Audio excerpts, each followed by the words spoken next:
Welcome back to Thoughts on Thoughts. Thoughts. Thoughts. Today we have an awesome episode for you. It's thoughts on movies and just like the industry itself. Right.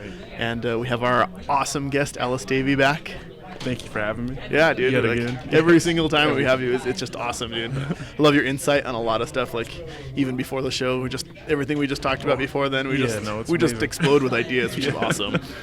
But so everybody check us out on our Facebook page, Thoughts on Thoughts. It should be active and everything, but that's where most of our posts will be if you guys want to do social media that way. If not, you can go to our YouTube channel, Thoughts on Thoughts there as well. But Ellis, Yes. welcome back, bud. You can check out Ellis's page too, his Divine Arts on his YouTube channel. I won't be posting there until the 31st of January this year. Cool. But, yeah. So look out for his artwork. Can't wait to see it, man. I've been loving the stuff you've been posting recently Thanks. too. I So appreciate it. it's Yeah. it scratches that itch that I like for like this chibi kind of style. Right. It's yeah. Love was it. like we were gonna go with something really gritty at first and then switch to that. And I'm so happy. It's good. I love it. Yeah. I love it. So check it out. I'm sure he'll have stuff up. She said after this month coming on. But yeah, man, thanks for coming back. Our last episode we did with you was awesome. It was super fun. But this one's all about movies and the industry and stuff. Right. So I don't know how much of a movie enthusiast you are, but I've been watching a shit ton lately. I mean, I've been watching the crap out of the Marvel, the MCU, so that's pretty much where my mind is. I have to figure out what's going on with Thanos. Right, and 10 years worth of movies. Like if you're gonna watch any set of movies, Right. that one right there is just like Absolutely. wow. And they've increased in quality so much since the beginning. Oh yeah, and I mean even the starting point of it too, like Right. with the first Iron Man, Right, Still yeah. awesome and mind blowing at that point in time, Right. But keeps getting better every time. which is crazy. Yeah. Which is so crazy because of not only the stories they can tell, Right. and what that now massive cinematic universe Right. is insane. Like how are they? They have some smart people. They do, especially with the fact that they can connect so many characters from so many different, walks of life, and seamlessly put them into like a movie like Infinity War. It's like there was so much star power on the screen, and they handled that exceptionally well. Dude. Everybody felt like they got a lot of screen time. Right, and that's just not just Infinity War being the culmination of all that too, Right. but like every movie, like even with a little bit of a cameo, Right, yeah. and even more than that now too. Right. Like we thought an ending post-credit scene with, like in the Hulk, it had Tony Stark. Right, yeah. We're like, wait, what? That blew our minds at that point Yeah, it in was time. crazy. But now you have Thor Ragnarok, for example, and it's Right. all about Thor and Hulk. Right. And it's a Thor movie. Which is amazing. Yeah. It's, especially the dynamic between those two. They were like, I like how much humor they're adding into the Marvel universe now. It makes the movies incredibly entertaining. You Right. want to go back and watch them again because the characters are so lovable at this point. Like, But on the other end of that too, they have the seriousness of certain situations, Right, like yeah. the snap. right. And it's Holy epic. crap. It's like you feel the weight of the characters and the situations. And like at first I thought Disney, getting the rights to Marvel would ruin it. It was and it scary. seems like, it was horrifying. believe that? And then now it's like I see that I had nothing to worry about Right. at all. It's, Well, them acquiring Fox too. which That's is scary I'm, still, too. Well, no, I'm incredibly excited about that because the X-Men are back Mm-hmm. now. So like I'm hoping that this whole MCU thing, like they start bringing X-Men back into it. I want to see. Dude, the only thing I want is Galactus. That's all I am want. I'm kind of against Galactus because it's such a big deal, and like it's not like Thanos where he's huge, but he's still like a manageable, fightable size. Galactus is a planet eater. Like, how do you even begin? But how do you beat Thanos now? You know what I mean? Right. You have this massive villain that Right. you've been working so hard towards, right? Right. Yeah. And now, once we get through Endgame, then what? I don't know. Yeah, well, you're right. What's next? Yeah. I mean, I don't there's- want Galactus. I'm sure there's plenty of other things, but what do you put a superhero team that defeats the biggest bad you have right now up against after them? Well, they're rebooting the universe too, aren't they? I've heard rumors of it. I mean, it's possible I with kind the of don't gauntlets. want them to, but Right. I mean, there is the whole Secret Wars Yep. canon that or whatever series that they can go off of. But Yeah, totally. I mean, and there's so many comic stories that they can go off Right, of with yeah. this that there's endless possibilities. And now with magic, not now, but with magic being introduced as well as it is with Doctor Strange, stuff like that, yes. you can literally do anything. Which makes the end game so interesting. Right. I mean, there was magic in Thor, but it wasn't until Doctor Strange where it was like, this is magic. Right, Because even, I believe in the Thor movies, they said where science and magic are one and the same to them. Whereas Doctor Strange is like, no, I'm literally doing spells. Right, yeah, no, they Marvel, it seems like they always try to base all of their energy-based abilities in science so that it can be explained, but like sometimes, like with Doctor Strange, you can't explain that with science. Like, you can't. What the hell is this Dormammu thing? Right, You're like, mystical space being of the dark dimension? Like, okay. Not science. Not science. Hashtag not science. Right.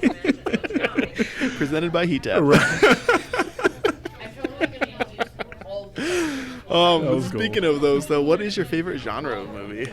I would have to say it's either, thriller or superhero films. Like, so my favorite movie of all time is The Prestige. With Hugh Jackman and Christian Bale. Yeah, it's phenomenal, but like I find it ironic that just like a magic trick, it's not the same after watching it the first time because you know what to expect. The twist, yeah, you can't, which I can't speak on because humongous spoilers. Go watch The Prestige. Yeah, if you haven't, it's the if you haven't seen The Prestige, and that other favorite one was called, I believe it was called The Magician. I haven't seen that. Actually. It's Edward Norton. Same kind of concept, though. Right. And I think that's what it's called. Correct me if I'm wrong. I don't know. I'm not sure. I'll have to look it up later. And if I'm not mistaken, The Prestige was directed by Christopher Nolan. I believe so, yeah. Which he just kicks ass as a director because he did the whole Dark Knight trilogy. And that was phenomenal. Oh, yeah. Those are like the only DC movies that I actually enjoyed ever. Well, speaking of DC movies, did you hear how Aquaman is doing? I would imagine it sold really well, but I've heard nothing but terrible things about it. You're hearing the wrong things because it just passed $1 billion. Really? Yes, Oh my it's god! beating the Dark Knight. It's Frozen now. Yeah, Frozen of the DC universe. Right. But my girlfriend's all about it. I would imagine so. We've I think seen it everybody's twice now. girlfriend is about it. And I wonder, and me and her have a really big discussion on it. Like, no, it's doing so good because all these women want to go see it multiple times. I'm like, that's a really good point. But in my perspective, like, I'm not downplaying that part at all. Yeah. But I think it's more of the new aspect that they're taking to DC films. Like you said earlier, Marvel has that kind of humor to it, but still seriousness. Yeah. And DC was so freaking dark forever until like Wonder Woman. And then Justice League, and now Aquaman. Like, there's a lot. Have you seen Aquaman? I have not seen it. You got to see Aquaman. Like, oh yeah, I'll have to check it out simply because it's such like this. I feel like I'm missing out on so many conversations at this point. Right, and it's just a good movie overall. And I give my girlfriend a lot of crap, like, oh great, here we go. But I was really excited to see it because Jason Momoa is an amazing actor, and to portray Aquaman in a new light rather than the really short blonde hair kind of like I'll have your daughter home at 9. No, I like the guy. The new design is definitely badass. So like, it was like, man, if Aquaman looked like this my whole life, I might have been a fan. He's cool looking, Right, he looks awesome, and there was an iteration of him that was more grizzled and long hair and beard like that in the Justice League animated series. Right. And he even had his arm cut off when he had a hook. Interesting. He was awesome. That one was really cool. But he wasn't just one that just kind of like, I just talk to fish all the time. Like, he was cool. I think all the DC heroes started becoming like more modern and badass once NetherRealm Studios got a hold of them actually and started doing their character designs for Injustice. Yeah. And then then I think the DC creators kind of like took a look at them and like, hey, we can make these like cheesy costumes really badass like they did. And you've seen like a big influx of new costume designs. Well, even before that, they had MK versus DC. Remember that and one? that was the beginning of that, which... And that blew my mind. That game was awful. Don't get me wrong. But the concept behind it blew my mind. Because weren't there fatalities and stuff too? They were also. T-rated fatalities in that game, so like they had to be really toned down for the blood. Like for Sub-Zero, he just like froze you and then slammed you to the ground. There was no blood. It was just Did you shatter also? Yeah, you shattered. That's cool. I remember seeing that. I'm like, whoa. And then the cool part I liked about it was that the superheroes couldn't do fatalities. No, they did heroic brutalities, which a lot of times were worse. Like Superman would just take you and like slam you into the ground, and your feet would just be hanging in the air. That's hilarious. I think you're right, though. The when it started designing the characters for those type of games, though, it really starts to bring it more to light. Like, you know what? Okay, the way for example, even like the old comics, were like, we have these cheesy costumes. Superman wears his underwear on the outside of his suit. Yeah, and his baby blanket for a cape. Right. You know? And you're like, okay, what can we do to bring it to modern times? And Man of Steel really did good with it. Yeah, I think so. When they first brought Superman back, 'cause there's so many iterations of him in movies where it's still like, okay, cheesy superhero costume, cheesy superhero costume. Now it's starting like, oh, okay. It's kind of cool looking. And he didn't necessarily have the red on the outside of the pants. It was more of like a design now rather than the red underwear. Right, actually wearing whitey tidies on. Ready tidies? Oh, ready tidies. That's weird. Ready wetties. Ready wetties? I don't know. I don't know. It depends if you're talking Aquaman or not. But the way they design their costumes has changed a lot. I mean, even in the Marvel movies, like, can you imagine Iron Man back in the day? Sure, he was a part of the Avengers, but technically was like a B-list character. Right. And now he looks insane. And every iteration of his suits gets better and better. I'm like, where are they getting the budget to just create this costume? Like, the sales from the first one and on. Apparently, yes. But I'm like, who has the know-how? Also, like, can you imagine 3D modeling that? Right. Nuts. Especially like when he had the little nanotech parts. Oh, in Infinity War? Yeah. Oh my God. It was nuts. Yeah. It was like the vibranium suit in Black Panther when it just like manifested out of the teeth. Oh yeah. Which are cool. Sometimes it's a little too CG. Which that's the main complaint that I hear about the movie is the CG, like in the last fight. In Infinity War or in Black Panther? No, Black Panther. Yes. Because they're in that deep dark cave, fighting in full suits that are completely CG. Right, which doesn't make much sense. You told me before that they actually had the suits on during the fight, which looked amazing. So and then they went over it in CG, which doesn't make any sense. I don't know. Maybe because the costume wasn't as movable. Like even in like the old Batman movies with all of them up until the Dark Knight trilogy. Right. Even the first one, Batman Begins. Right. Batman was never able to turn his head in any of those movies. Yeah. No, I remember that. Which. It's hilarious to me looking back at those films. Like, he really isn't. He's like an owl. Yeah, he'd turn his shoulders, and then the voice. Where's the trigger? Yes, that's for sure too. Yeah. But as far as costume design goes, no Batman had ever been able to turn his head until the Dark Knight. Right. Which the separate neck piece. He's like, you want to be able to turn your head? They even made it into a joke in the movie. Well, yeah, like Christian Bale was like, I really want to be able to turn my head. Yeah, and I can't believe it took that long.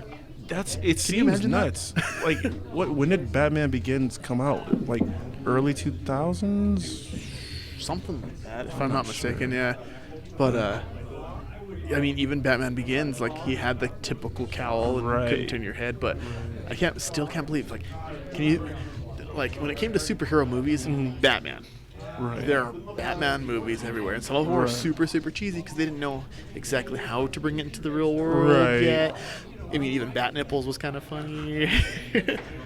I think bad as though. I think Christopher Nolan's take on trying to create Batman as if he was actually a member of our real world is what did it. Like, trying to fit him into a society that we can relate to instead of it feeling like this over-the-top comic book. It's like, what would Batman actually be like if he existed? And they did a really good job of portraying that, especially in The Dark Knight and Dark Knight Rises. I think that both of those movies kind of like, because Batman Begins still kind of feels like super comic booky, but you know, and I think it was the cowl. Right. Oh, there's that, and then just like the over the top CG and stuff with the Scarecrow and all that. But when you got to The Dark Knight, the Joker was such a well-played, well-written villain, and it felt like something that could potentially happen in today's crazy world, you know? Yeah, I mean, he was just really crazy first off, but like not so crazy where he's like a super villain crazy. No, it was more of like a unhinged, like, this is something someone can really do. A weird guy, yeah, right? Yeah. Which is crazy for Heath Ledger, he was method acting to get into that Joker role. Right, and it ended up driving him crazy in the end. Yeah. It's just nuts. It's crazy how actors can embody a role to the point where it causes them self-harm. Yeah. Yeah.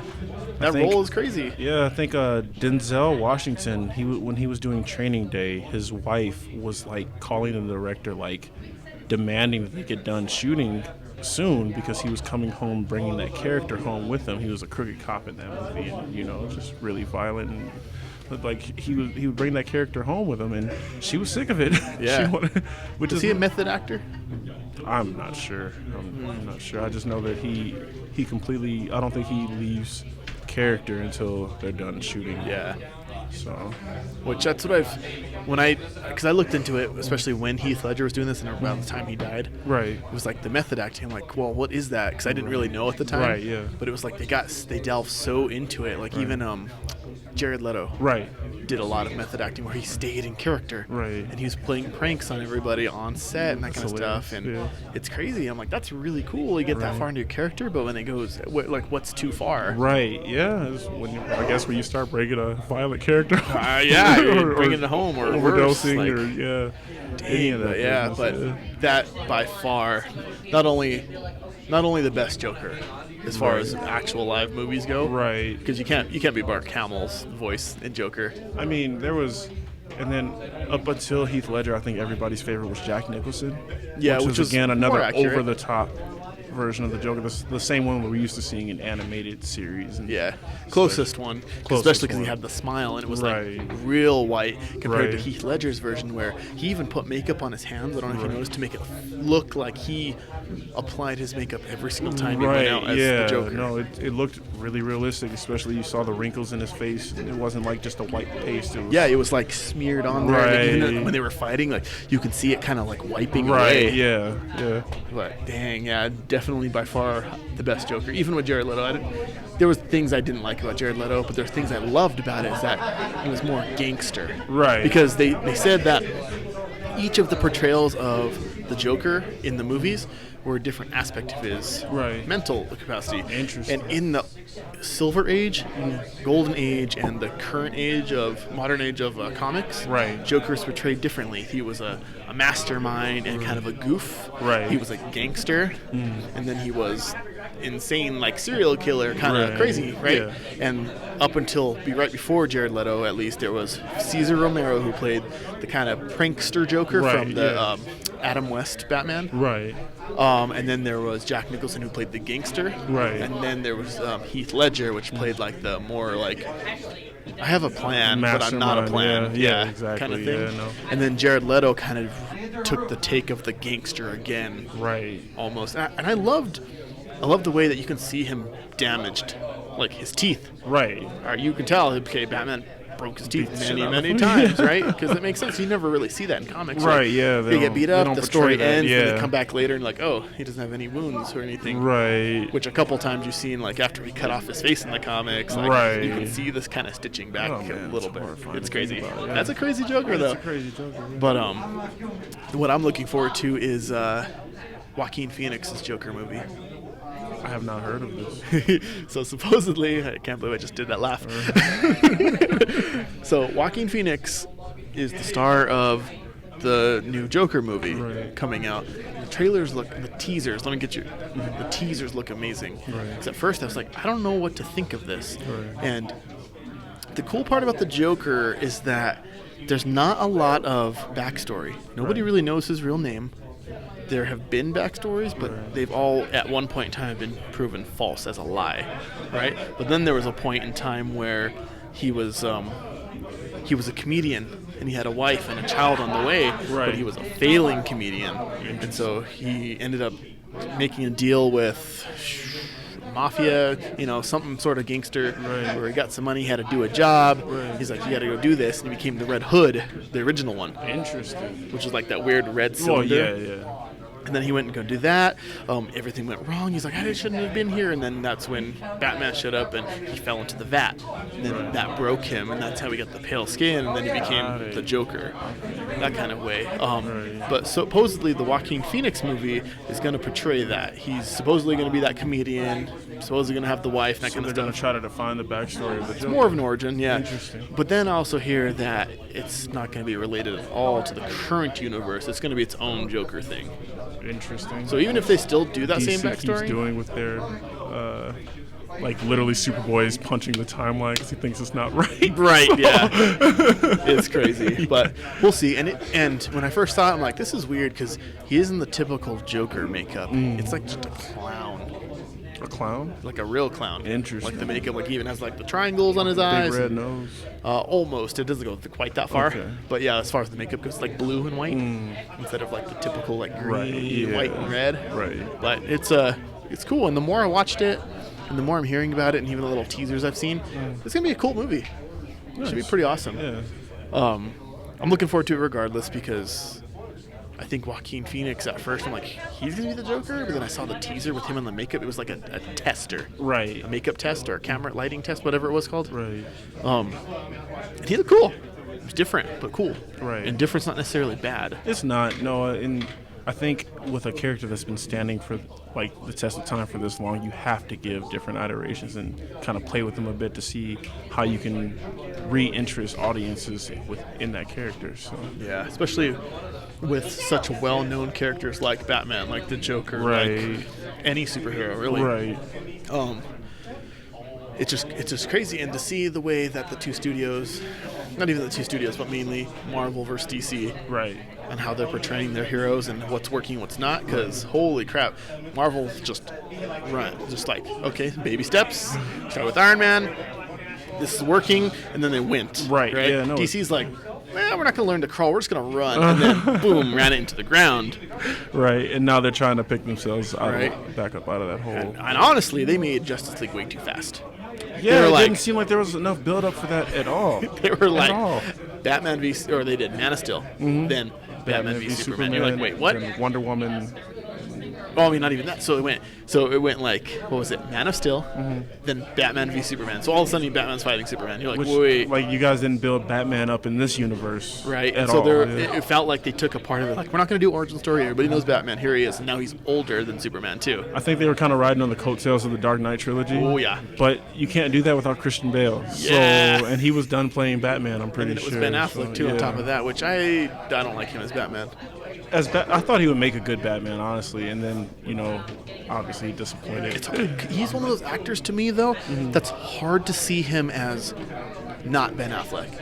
He's That's on the true. screen. I'm like, that's Ben Affleck, That's Ben Affleck. rather than the character like Bruce Wayne. I Right. can't see him as Bruce Wayne. Like Christian Bale. Okay, I see Christian Bale. Well, he goes so but far to play he every does. role. Yeah, exactly. Every single role, like when he played that meth addict and Dude, he was and the mechanic. Yep. Yeah, he completely thinned himself out. Like he looked To sick. the point of he was hurting Yeah. physically. Like, wow. He takes his job very seriously, and I appreciate that. Oh, absolutely.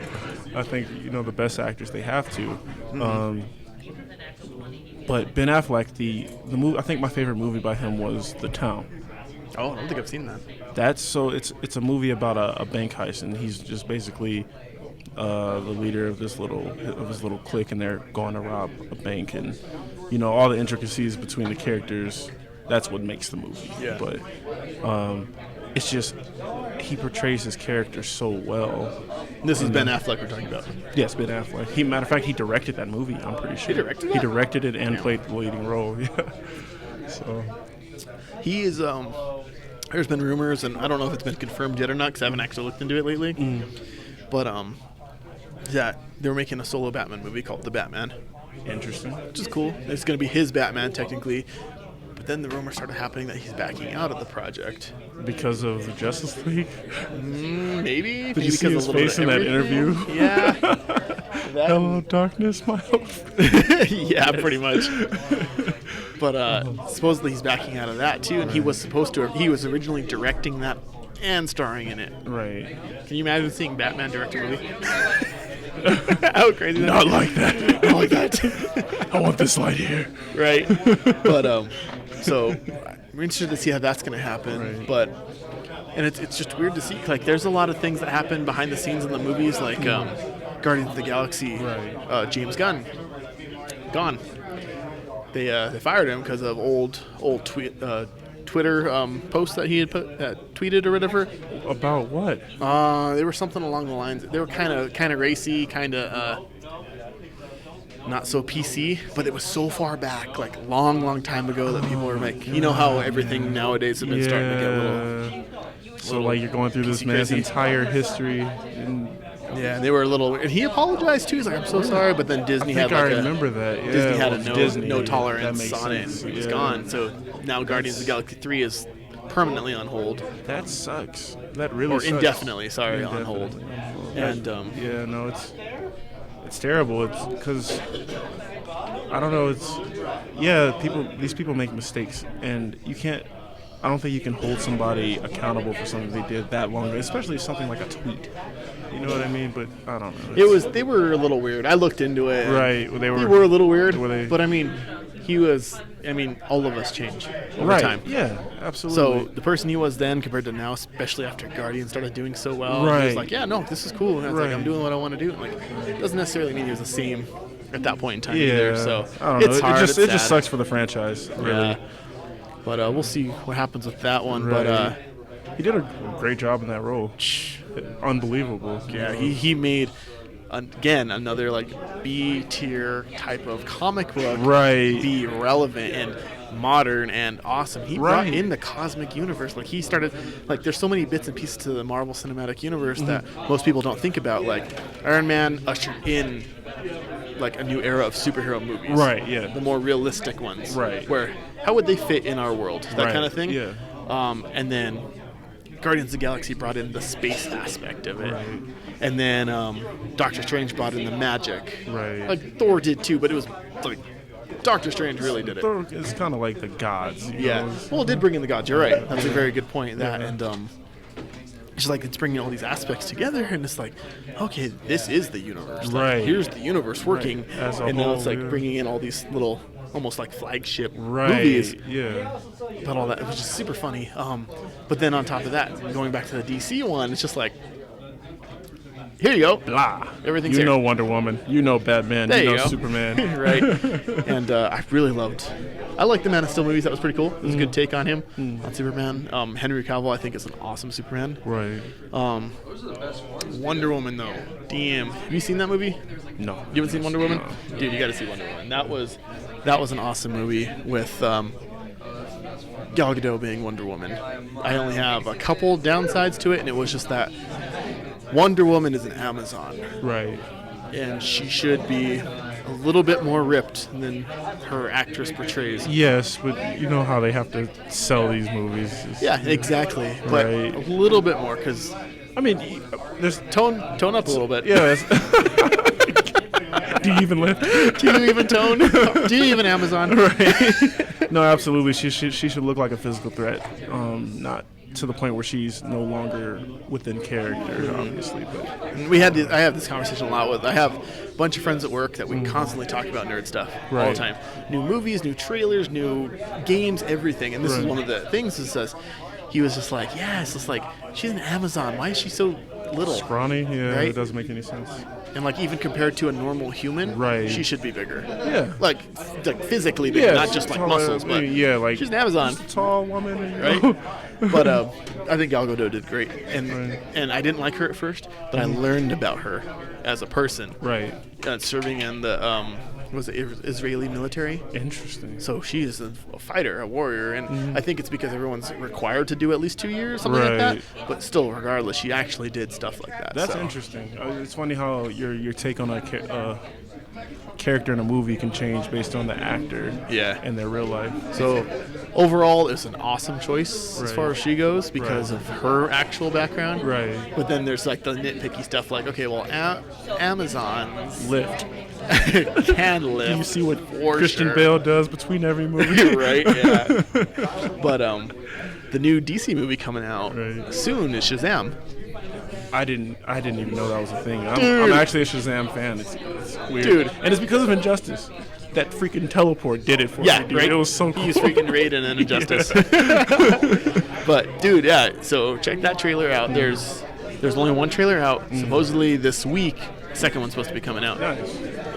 you can definitely see the steps that DC is taking to change like the tone of their movies. But are they just trying to be Marvel at this point because of their commercial success? I don't know, but so far it's working. Right. So I'm okay with that because as long as, because I like all of those characters. It doesn't matter what universe they're from. I like them. They're just cool because that's my childhood. That's everything that kids, especially like little boys, want to be. Is like, I want to be a superhero. Like, yeah, that's true. You know, and to see like, okay, I like seeing the darker version, but not every single one needs to be dark.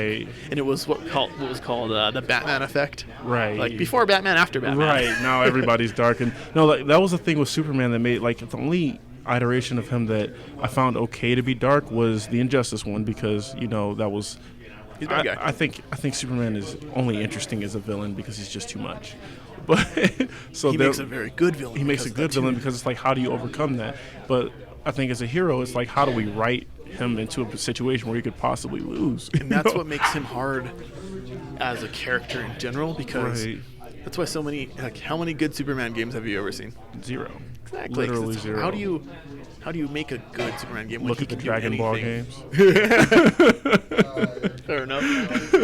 But like even his movies too are really good, but really hard to do. Right. Because he is who he is. It has to be some intergalactic threat always, because nothing on Earth can handle him. Well, here's a good point on like the Superman movies, him in general, as far as those goes. Like they started putting him into games, right? Right. And they're like, okay, how do you defeat him?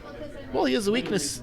It's like two little kids are playing like, okay, I'm going to be this guy. Like, well, I'm going to be a stronger dude. Right. He's like, basically Superman. He goes, well, what's your weakness? He's like, well, my weakness is a alien rock on a far distant planet that you can't necessarily get. Right. It's like, in order to do that, like, just thinking about, like, from a game design perspective, you'd have to make them have kryptonite guns, and you're talking about waves of enemies with kryptonite guns, like... Right. It's unbelievable. Specific little thing. Yeah. But, so I heard the thing about it, which really brought it to my attention, was... when they put Superman into the games, as far as Mortal Kombat bringing him in now, they're like, how is anybody going to defeat him? He's Superman. Not everybody has kryptonite, especially the Mortal Kombat universe. They're not going to know what kryptonite is. No. And then I remember seeing a post. It was from one of the developers from NetherRealm. Right. He's like, well, he has two weaknesses. Magic. And magic is the one. So technically, Mortal Kombat has... Everything is... Well, that was like Scorpion kicked him in the chest, I think, and his chest was a on fire. footprint, Yeah. And it was like... But that was like such magic. a far stretch. It is such a far stretch. Like, Scorpion doing any damage to Superman is ridiculous. It's completely ridiculous. But imagine him throwing that spear at him and just bouncing off. I mean, that's what would happen. He would have to coat it in kryptonite. Yeah, or something. Or it has to be on fire with magic. Right, yeah. Which it is. Or sorcery. Usually, yeah. Sorcery, sorry, What they call it in Mortal Kombat. Yeah, so sorry, Quan Chi, my bad. But yeah, no, you're totally right. And it was like such a far stretch when I first heard that. I'm like, okay, cool, whatever. And then after the game was successful, the comics started bringing it more relevant, and then a lot more animated movies started coming out of it. Where like, okay, we're gonna actually use this other weakness. Yeah, we can focus this and make this a little bit better. Right. Now. So now it's not just kryptonite. Right. But, I mean, still, it's such a weird weakness to like. It felt like two kids, honestly. And honestly, his powers don't make sense. It's like you have heat vision and freeze breath. Those are two opposing ability types. Like, how is this? Well, even like the Silver Age and Golden Age of Superman, he was literally able to create more abilities whenever he needed to. Oh my god, man! It's like flying with super strength and being bulletproof is enough. If you give me that, I'll rule the world right now. Right? No, totally. Totally, yeah. That was, I don't know. It was just crazy, but I mean, going back to Man of Steel and Batman v Superman, like it was really nice to see, like, okay, Batman and Superman fighting, because that was always that iconic thing, right? Right. But on top of that, being like, okay, how are we supposed to defeat it? And then he's like, there's kryptonite. And I'm like, okay, running back to the kryptonite thing. I mean, it's either kryptonite or magic. Right. But it's so limiting. It is so very limiting. much so. He had to make a suit made out of kryptonite. He made a spear out of kryptonite, and he had to wear a big armored suit so that he wouldn't get his ass kicked. Yeah, so he wouldn't get crushed as quickly. I think is what Alfred ended up saying in that movie. He's like, he's gonna break ribs. He's like, well, at least it'll stop him a little bit. Like it dampened it slightly. Oh god. But I don't know. It's crazy. That and the Shazam movie though looks funny as hell. I wonder how they're gonna write that. So in the trailer, it's basically an origin story, which is fine. Like, I mean, not everybody's doing origin stories anymore, which is fine because we're not polluted with just origin superhero stories, right?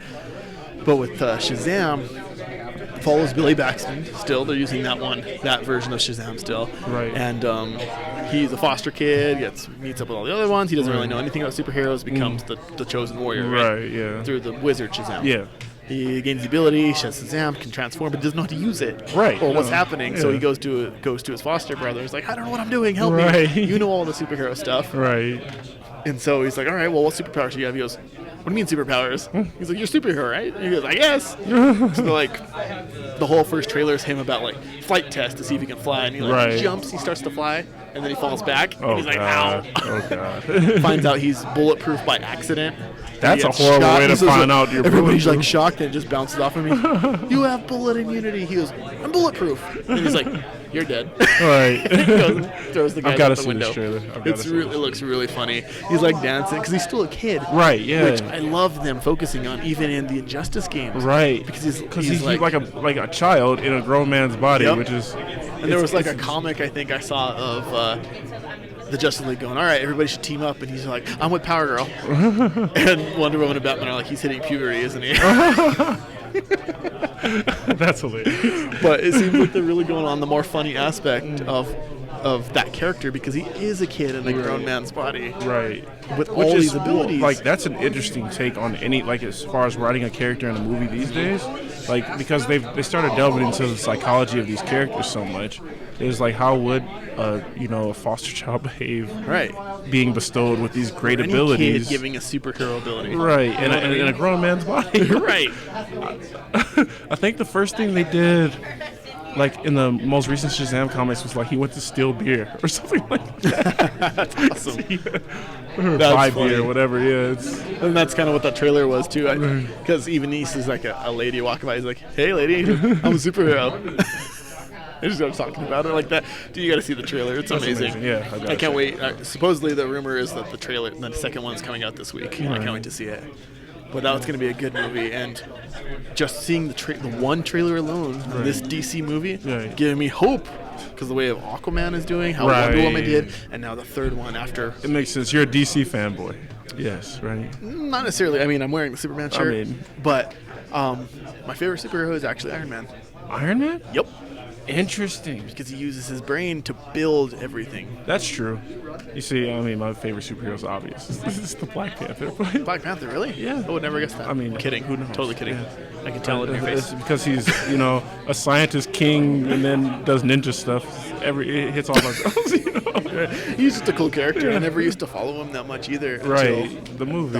Even before the movie, like the hype of like, we're gonna make a Black Panther movie. You're right. Like, and then really? You start like looking into this character and it's like, wait, he's fucking cool. He's actually really cool. Yeah. And the thing that sold me on that, not only that movie but that character in general, is that they're like, oh yeah, we have vibranium. Why do you turn it into a frisbee and we can do all these other things with it? Right. Like talking to Captain America. Right. Like, oh, you know what? I never thought about anything else other than that, like making a shield out of it, just a big piece of metal. He's right. Like, it's in sew it into our clothes. It makes power, it does all this other stuff. Right. Use it to heal spines. It's basically magic at this point, magic science. Yeah, and it powers a lot of everything. Yeah, it's literally everything. And they still haven't even scratched the surface of this like big mound that their country's built on. It's nuts. Right. That's cool. I love that. But that's what really sold me was that he uses it in multiple or not he, but they, as Wakanda, uses it in so many different aspects of their life. And I was like, oh, that's just pretty freaking awesome. Yeah. Black Panther, though, man. What a good movie. Oh, man. I loved it. I loved it. It had me on the edge of my seat the entire time. And, it's like Killmonger was such a well-written villain as well. And I didn't like him at first either. Really? For like brief moment, but I'm like, okay, he's a gold Black Panther. Right. Right? I mean, it's like okay. So talk about generic villains. It turns out like Michael B. Jordan, him getting into character for that role took him to a really dark place. And I was reading an interview on that, and like he took a month for him to get out of that character where he like was just hating the world. It's crazy how these actors dive into character that deeply, but like he couldn't have normal conversations with people. He had to just separate himself. But it shows super well in his role. Like he He was played the shit out of it, bro. but it made sense too. It wasn't he wasn't just a villain to be a villain. Right. He was a villain because of a reason. Right, Like, yeah. first off, okay, his dad is dead, and then we kind of left him behind. Yeah. But And then- he was a villain because he's like, you have all this ability and you don't help us. Right, and you're just sitting here being comfortable, and you have all these people that could use your help, and you're not. So, like in the end, he wanted to help. He just had a really messed up way of doing. Yeah, So, exactly. And that's and I think that's part. what creates the best villains. Oh, yeah, is absolutely. The villains that you can kind of like at least see their point. They have a motivation, like an Right. actual motivation that we can relate to, even if we're not necessarily like a villain type person in the real world. Yeah. But which leads me to Thanos. I was just about to say the same.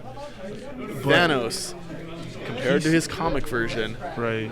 was phenomenal. Well, yes, because his comic version was just obsessed with Lady Death, and so he took out half the population. And he had motivation. It was basically the His obsession. love. Yes, It was more than just love. It was obsession, with right? his, yeah. But to top that off, in the movie, he was like, you almost felt like Infinity War was his movie. Yeah, it was absolutely With that the was, Avengers. That was his it was origin like Thanos story. with the Avengers. Right. Yeah. Which is funny, but Thanos though was like when he was crying, everything you could feel for him. You're like, I feel bad for him, but he's the Especially, villain. Spoiler alert with the Gamora scene. It was like I really like having to cast your daughter off. It was like the only thing that he truly loved in order to get to his goal. And he was like, I've been saying no to my destiny for too long, and like the universe needs this. So if I have to sacrifice my own child to make this happen, that was right. I think I almost cried watching him. Not like watching leading the up to villain that too. cry, She was even like, "Why you're crying? You're Right. crying," and she thought She it was thought totally he was pitying like, himself. like crap. Now I can't get this. And he's like crying. He's like, And then he turned. The tears aren't for him, and you're she's like, oh like- crap. You can see in her face like, Right, oh she was like- crap. No. No. And then he's like, sorry, gotta do this she for the acted her betterment of the ass off universe. in that scene too. That was amazing. Yeah, it was wow. I'm surprised at the level of acting that we're getting in these superhero films, because you'd figure, they'd be just Especially from a fully CG Right. character. yeah, Do you see that? Like, yeah, it's you nuts. can see every little bit about it. Right. Like, you felt every emotion based on it, and off of a huge, gigantic Titan. Right. Like, wow. yeah. But Thanos, man, He's is a- awesome. Speaking of villains, what is your favorite, like, when you watch a movie, what's your favorite role do you tend to normally like better in a movie? Like, do you like the heroes? Do you like the villains? Do you like side characters? Does it depend? like main characters typically, like the hero of the film, because they go through the most development, and you see them because it's the hero's journey, the hero of a thousand faces. Yep. Like it's the same loop of basic actions. Like you meet the mentor, and then you're thrown into this world of the unknown. Or I might have that backwards, and then you have the fall of the hero, and then the rise again. Yeah. And The call to action. The call to all that action. stuff. Yeah, it's. But I think it's a very relatable story, and you can add your face to this story, and like all the all the rough times that you've been through in life, and kind of apply. I feel like you learn a lot from the heroes. Absolutely. I am actually on the opposite end. Really? Physically on the opposite end of the table. Oh, But I am a full-blown 100% villain sympathizer. Really? I love villains. Now, why do you think that is? I think heroes are overrated sometimes. No, most Interesting. times, Most times. honestly. Right. And I am such a villain sympathizer. Like my favorite villain of all time Right. is Harley Quinn. Right. Yeah. Because I just love her character and everything she went through with the Joker Right. became who she is. Like even nowadays, comics is like she's not even with him. Which Right. is cool. She's her own thing. But villains in general, like not including Harley, she's like my favorite kind of fictional character Right, in general. yeah. My favorite villain is Venom. Venom. No, Venom. why is that? The concept of what he is, he's alien, and but he can just like take on the physical features of somebody, Right. change it to whatever he wants. But he's just a cool, wicked character, and he's developed by Todd McFarlane, which I love. Spawn. Interesting. Well, it makes sense too, because Venom is like he's finding his instincts at all times. Trying to like maintain this darker half of himself, and not Eddie Brock. is Yeah. Fighting this darker side of himself and trying to You know, He's the physical manifestation of the dark side of a human. right. Especially when he can't connects completely to- control everything. He's like hungry. Right. I don't know. This is just primal for me. Right. Which, did you see the Venom movie? I did see the Venom Dude. movie. So there was a lot about the actual movie itself I didn't really care for. Right. But the way they portrayed Venom and Eddie. That's exactly what I say. It's like it's endearingly cheesy. Is how I feel about the film. Venom is basically a pet dog that eats people. right. And he's just like, But no. their relationship was amazing. It was You like, gotta hand it to freaking what's his name, Tom Hardy. oh yeah, he did Gotta a hand great it. job. He acted the shit out of that role. Oh my god, yes. And like and they're like the banter between the two of them was hilarious. But it kind of felt like a movie that was supposed to like be the beginning of a TV series or something. It Right. didn't really feel like. And the plot I didn't care for at all. It was No, it it just needed a ended better up becoming villain. a lot of CG and the villain It was, like, don't get me wrong. Right. And especially when the two symbiotes were fighting, like, okay, CG all even when you Everywhere. saw their faces, the human faces, Right. you're like, okay, that's super cool. Right, yeah. But So- I was just happy overall that we had an actual Venom movie, Right. and the route that to make him Venom. Right. He looked awesome. The Right. tongue and everything, like Oh, super yeah. good. And like when he was giving him shit for not jumping off the building. Right. It was- Oh my it god. was There's so many parts of that movie that are just like, that's great. Like, Right. I believe Venom would actually like, come on, really? Right. We can just jump. We Like, can no, jump, man. No. That it was just their interaction was awesome. And I'm hoping to see him in a Spider-Man film. And I think the reason why that movie didn't become what it could be is because they had to make it PG-13 Yep. so that it could be in a Spider-Man That was the film. one thing that I didn't like about the movie. Right. Is because the potential and the story was already written, everything was ready to go for Right. the rated R-ness. Right. It was supposed to be a sci-fi horror movie. Right. And Which is what Venom would should have be. been perfect for a sci-fi horror movie, Right. right? Yeah. Can you imagine seeing like it's like dude, The Thing. Yeah, absolutely. Except it's a comic book character, Right. well, anti-hero, villain, whatever. Yeah. He's an anti-hero. Anti-hero. Yeah. Yeah, totally. But then, okay, PG-13, in case ever they would introduce Spider-Man to it. Right. Which, okay, overall, totally on board with that. Right. But the movie suffered for it. Oh my god! It's like they finally saw that they would still make a ton of money with R-rated films with Deadpool, right? Like Which so- also went PG-13. wait, did it? Oh, did you not hear about that? So they re-released Deadpool around Christmas time. Right. I don't know if you saw all the trailers stuff on TV or whatever. No. They're just like, yeah, come watch Deadpool in the theaters. And they're like, wait, another Deadpool movie? But it Right. wasn't. It was the PG-13 version of Deadpool. It was re-edited and added a couple extra scenes to it so that he could fit into this bigger Marvel, Disney, Fox universe now. I don't like that. I mean, it's smart for them to make more money off of the character, but in order to portray certain characters within their universe, you just have to make it R-rated. It's the same with like when Wolverine finally went R-rated with Logan. My You know, God. it's fantastic, first off. I liked it until the end. I love the whole thing. Really? Yeah, my dad was really into it too. I love like, the whole thing. Yeah, That whole entire movie. The Old Man Logan series that they based it off of was one of my favorites that I read with Wolverine in it. Right. But the way they portrayed it in the movie wasn't exact, but that's Right. okay. It's its own story right. with hints from that, which is great. I Right. love that movie. That movie was so good. And having it rated R, like at this point in time, it was so far in the future. He's just pissed more than he normally is. He's like, I'm done with this. I'm in pain all the time. Right, and it's weird My seeing his powers are body wearing reject the adamantium within him and stuff, and also Wolverine as a father. It's a strange concept, Weird. you know. But yeah, and everything was just like rejecting him in general, just like breaking down. He's like, I'm over this. I'm Right. so over this. Right, and I think He's been alive for so long too. and it's most in people line don't with think Hugh about that. Jackman being overplaying the Yeah, role. true. Very true. But I mean, if you think about it, how old Wolverine is because of that healing factor. Hundreds of years. He is fought as a grown man in World War II, I believe it was. I think like in one of the stories, he saved Magneto from an internment camp. something. Yeah. Yeah. So I can't remember now because that was so far back. but Right. yeah, he is old, and it's Right. because of his healing factor. And I can only imagine like mentally straining, like I would love it to live centuries like that. I would love it. until you got to that point where you're like, okay, Until things humans just don't start change. hurting. Everybody Yeah. just keeps hurting each other. There's only Right. so much I can do. I still That's hurt. true. That's true. I didn't think about like him 'Cause- seeing because he's done war and all that, so he's seen the condition of humanity for that. And he went long. from, like you said, like I think it was World War II.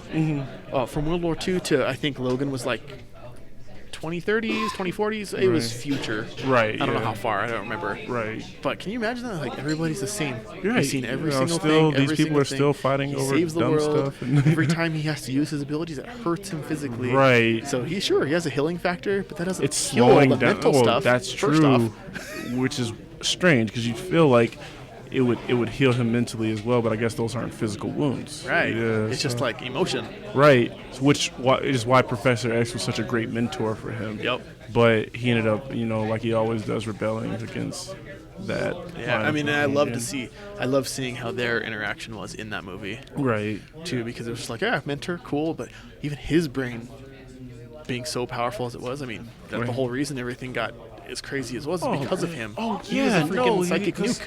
Yeah, I thought that was a really interesting take on Xavier too. It was like he's getting old and senile, so his powers are just kind of out of whack, and the world's like when you have that much power and you can't control them, what do you do? It's like it's not like Jean where like she just completely dual personality flipped, and you can expect evil things to happen. But Right. like with Xavier, it's like I don't know what to do with this Hulk. Right. It's kind of like when you're taking care of your grandma or something, and like they poop themselves or something. Except he just took a psychic dump. Except everybody in the city can fill it. Right. Yeah.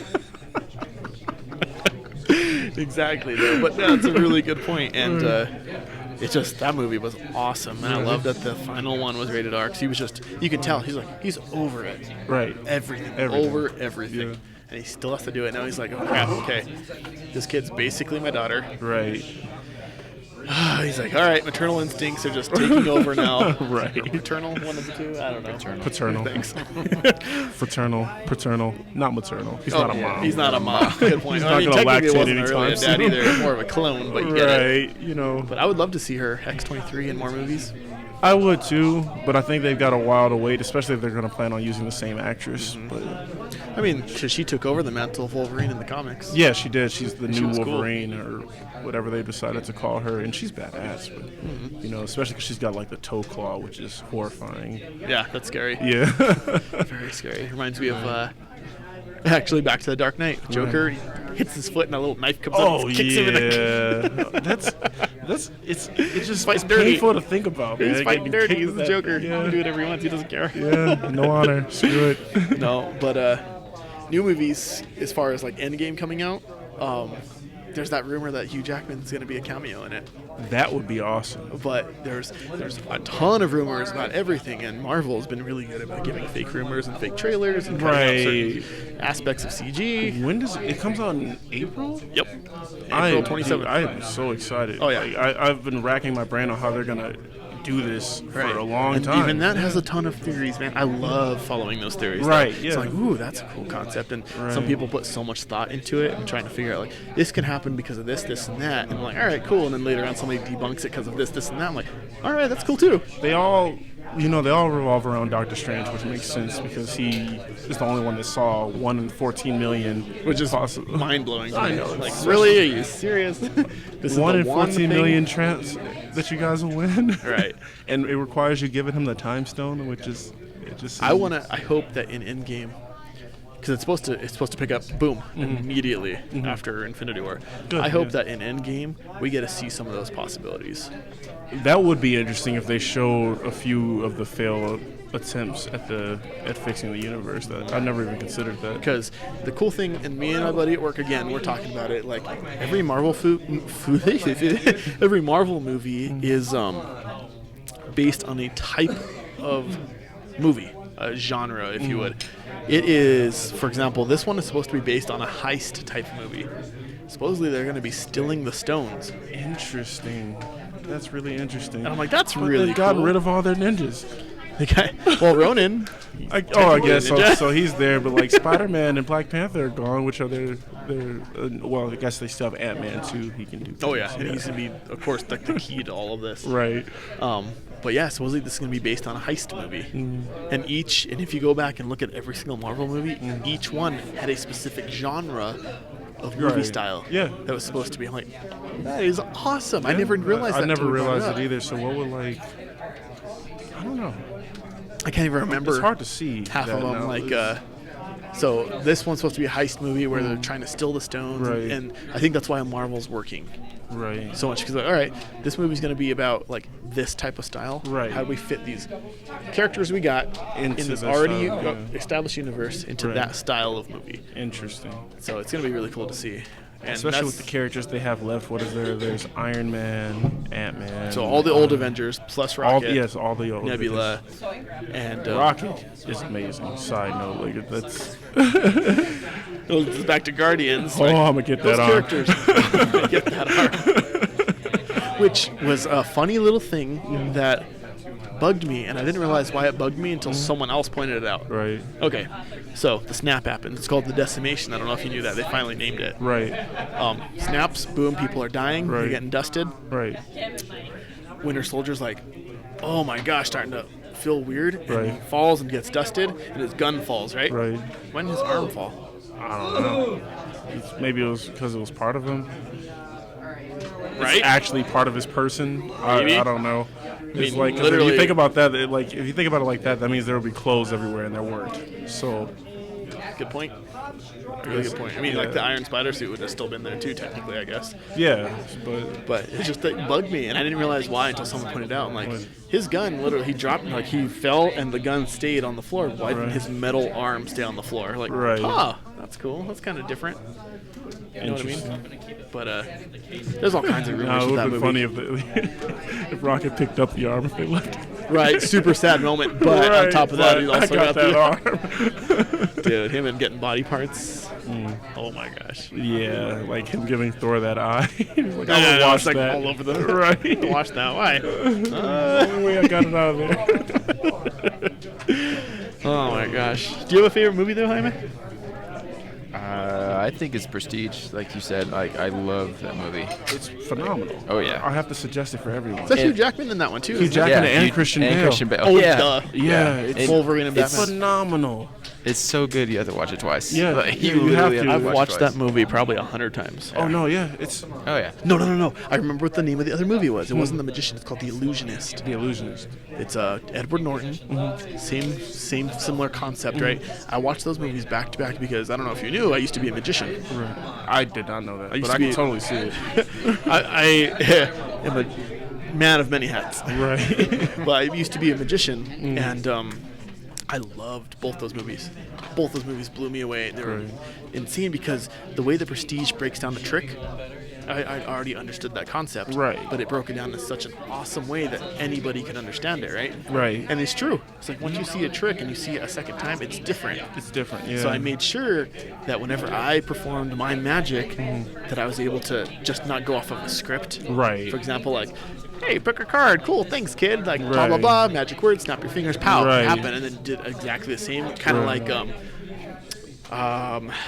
you would with a magician, like for a birthday party, kid's birthday Right, party. yeah. Oh, if you see him multiple times, it's like, oh, okay, same thing. Kid Right. gets called up, picks Yeah, this thing, boom, yeah. here's your card, right? Yeah. So I made sure, because when I did my magic, I didn't want it to be so cheesy and kind of magician-y. I wanted it to be Right. more like magic, right? And so I made sure that all my stuff could be done at any time. No setup, Right. as much as possible at least. And I wanted that wow factor that no matter how many times you saw it, someone would be like, what the heck? Right. So Because it it's doesn't- trying to wrap your mind around the triggers. Right. It's like, how are you doing this? Exactly. And the best part about it was when I really, really got into it and really good at it, I was at the school mines. So I was around nothing but Interesting. engineers who Right. thought of everything as scientifically as possible. Like Yeah, I have a few A friends leads that to went B to mines. equals Yeah. C, right? Yeah. And so I'm like, all right, you want to see a trick? Because I Right. can think like that too, Right. but I can also break that Right. thought Because cycle. you know the rules. Right? So then I can do a trick and pow. Right. And then I already had my mental like pre-established rules for myself is like Right. no setup, anytime, wow factor, right? You want to see a trick, boom, and it would break some of those students completely. Interesting. And my good friend did magic with me. Me and him did it together. Right. He was always like, dude, I just want to film you. I'm like, why? You should do it. He's like, you're so much better at it. I'm like, no, we're really good at this. And the best part about it is just that because I had my mental rules Right. on it. And we made so many friends that way because they're like, what is happening? Right. Second, one of my presentations was pure magic. Interesting. I did it in one of the classes. That's awesome. Aced it. Everyone was like, what is happening right now? Third, I got a girlfriend out of it. That's magic tricks tend That's to do. magic. That's the business. That's the why biggest magic. magic trick of them all. Right? I know. Who would have thought I would have got a girlfriend? Manifest girlfriend. Right? Yeah. It was just funny too because I remember I showed her. It was just funny because I like saw her. I was like, oh, I'm gonna show her a trick or whatever. And then she was like, oh, that's cool. And then it was that kind of like the break the ice thing, Right. almost literally though. Right. I think it was like some sort of ice trick or whatever. I like Right. froze something and like with my breath. It was awesome. That's awesome. Like it was cool. And I kind of want to see you do some of this stuff. eventually, we'll get back Thoughts to that on that. eventually. Thoughts on that later, yeah. But the Prestige was just like spoke to me on so many different levels because of that. I'm like, damn, this movie is so cool. Right. It portrays like that magician aspect, but it portrays like the inner workings of almost like how your mind should think and view everything. And everything. also how seriously they took it. Yeah. Like they dedicated their lives on a level that I didn't think anybody would dedicate their lives Right. to anything on. It's like psychotic levels of dedication. Oh yeah, and anybody who puts that much effort into anything, like a good example would be, you see how much energy and effort Christopher Nolan put into that Right. series of The Dark Knight? Yeah. We're like, wow, okay. He's like, we're gonna change things, but we're gonna follow the same rules. Like Batman still doesn't kill, Right. that kind of stuff. Like, Yeah. here's our pre-established mental rules. Right. He's like, but how do we bring it into this real life and like just dedicate it to it? And then Heath Ledger all of a sudden was like, you know what? I'm gonna dedicate as much as I can into this role, and then Interesting. freaking broke him. Right. But it's just, oh my gosh. Speaking of which, like, with The Dark Knight, they had or I guess Dark Knight Rises, the second disc, they had a psychology of Batman. Have you ever checked that out? I've heard something. I think I watched it before on YouTube, something like that. For character design and creation, that was the most insightful video. And I would like for anybody that wants to, create comic book characters or anything, I think watching that. Yeah. It's just called The Psychology of Batman. You can probably find it on YouTube. I believe I saw it on YouTube, Right, actually. I think yeah. that's where I watched it. And it goes into like his childhood and how that it's just his guilt that keeps him his guilt and addiction that keeps him coming back to the suit. Definitely. Yeah, and it's Because in honesty, like, Joker says it so many times, he's like, you're the other side of this coin. Yeah. I wouldn't be me without you. they're both equally crazy. Yeah, they are. Yeah. Seriously. One just is portrayed differently than the other. And And one is protecting and the other, I mean, in a way. In a way. Technically. Because if you look at it, and I love doing this with games and movies. Right. Look at it through the bad guys or villain perspective, or even like in Spider-Man, J. Jonah Jameson. Right. Looking at Spider-Man from the outside view, he's like, he's a menace. He's doing all this stuff, right? If you view it like, Batman's like, I don't ever kill, but he mortally wounds Yeah. so it's like many there are people. fates worse than death, Batman. Right? He's like, yeah, he's going to be unconscious, going to break every single limb he has. I'm going to Right. throw him with a batarang, but it's going to miss his vitals, but he's stabbed 100 times. Right, and ribs, where are they? Right? Boom, rib, kidney shot, Right. kidney shot. Over and over and over. But A lot of these villains would rather be dead. seriously. And I can't remember what aspect or what I watched that on, but it was just like kind of like the villain's view. It's like Villain's Right. Pub or something like that. I Yeah. watched on YouTube. Right. It was like they just talk about it like, yeah, it's like even Superman had broke Zod's neck. And in this Villain's Pub, he just had this cast around his neck. He's like, yeah. He's like, my henchman got real jacked up. Right, but you don't think about that kind of stuff. Like, yeah, No, Batman they're doesn't bad kill, so he's guys. super cool. Yeah, right. And there's a meme even going around that's gone around for a long time. It's like, you're a kid when you idolize Batman, but when you're an adult, you realize Joker makes more sense. Yeah, I guess, man. I don't know. It depends too on the characters. 'Cause I just saw that same exact thing, except it was Goku and Vegeta. Interesting. Well, yeah, no, that's actually the truth. But in the end, I still idolize Goku more because I think being able to see all this stuff and still coming out optimistic is the most powerful choice of them all. That's. Yeah. Because I think anybody can see the world and get a negative attitude toward it. Oh, yeah. That's I mean, there's so many standard. people nowadays that do that now. Right, yeah. They're just like, Absolutely. they wake up and they're like, They're this done is going with to be a it. bad day because Yeah. they want it to be a bad day. Yeah, it's like you're attracting this bad day. It's true. It's true. But man, like seeing that perspective of, even like seeing like from the villain perspective, like another good example is Mario. Come to the Mushroom Kingdom. He's portrayed as the villain, like, oh my God, King Koopa, this guy's squishing all of our people, taking our food, is like destroying, like throwing fireballs, and it's just like all of a sudden he's just like out of nowhere, just like this big bad guy. You're like, wait a second. And if you think about it, it's like Bowser's like, all right, I will save you. I will stop him. He's like, But he stole the princess to begin with. right? Well, we think. I mean, That's there what was they say. that little meme that was like that, like Bowser had the costume off. Oh, He was yeah. like, does he still believe the kidnapping story? She's just smoking a cigarette. Yep. Like, yep. Still believes it. Which is funny, and I'm 100% villain sympathizer mainly because of that thought process right there. Because I'm like, what's from their perspective? Or like, I like that character and their motivation, hilarious. what Think they're of doing Mario is as a amazing. villain. I know, Like, right? it's It's crazy. hilarious. There's like a bunch of YouTube videos on it Because he too. does where sound psychotic if you put it that people way. animated it too, like Right. the old school game where like the Hammer Bros. Right. He like catches all the hammers and they like look at each other and he starts throwing them back.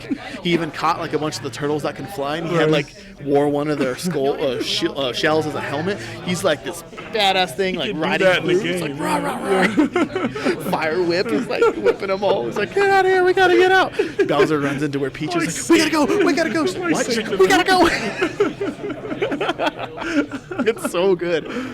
But viewing even movies like that though too, I'm just like, all right. And I didn't even have to make myself think about that in Infinity War, Right. because like I said, it's Thanos' movie Yeah. No, and I mean, with the side of Avengers. But like I think the big thing with that one is like, if you have all this power, instead of cutting everything in half, why not just make everything double? You know what's funny about that? People actually asked that question, Right. and they figured it out that I can't remember exact science behind it. But it was something about like it would plateau, where Eventually, yes, but you can keep doing it.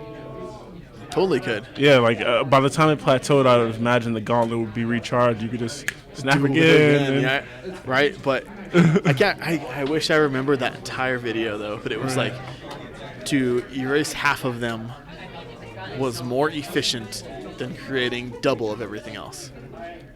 I guess. Because it was like basically it was like that plateau of like where the And- universe was and stuff. Instead of just plateauing here, it was here lower now, half, and then it would plateau even lower. What about all the endangered creatures? He just snapped it. Oh yeah, half of it. And they asked that too. It's like, is it half of all living life or Right. just sentient life? Yeah, It was like exactly. all living life. Right, Russo which makes brothers more consumed- sense to me because like, how do you confirmed it. discriminate with? Right, yeah. It was all the living whole life. point was it's non-discriminatory. That Exactly. Was, yeah.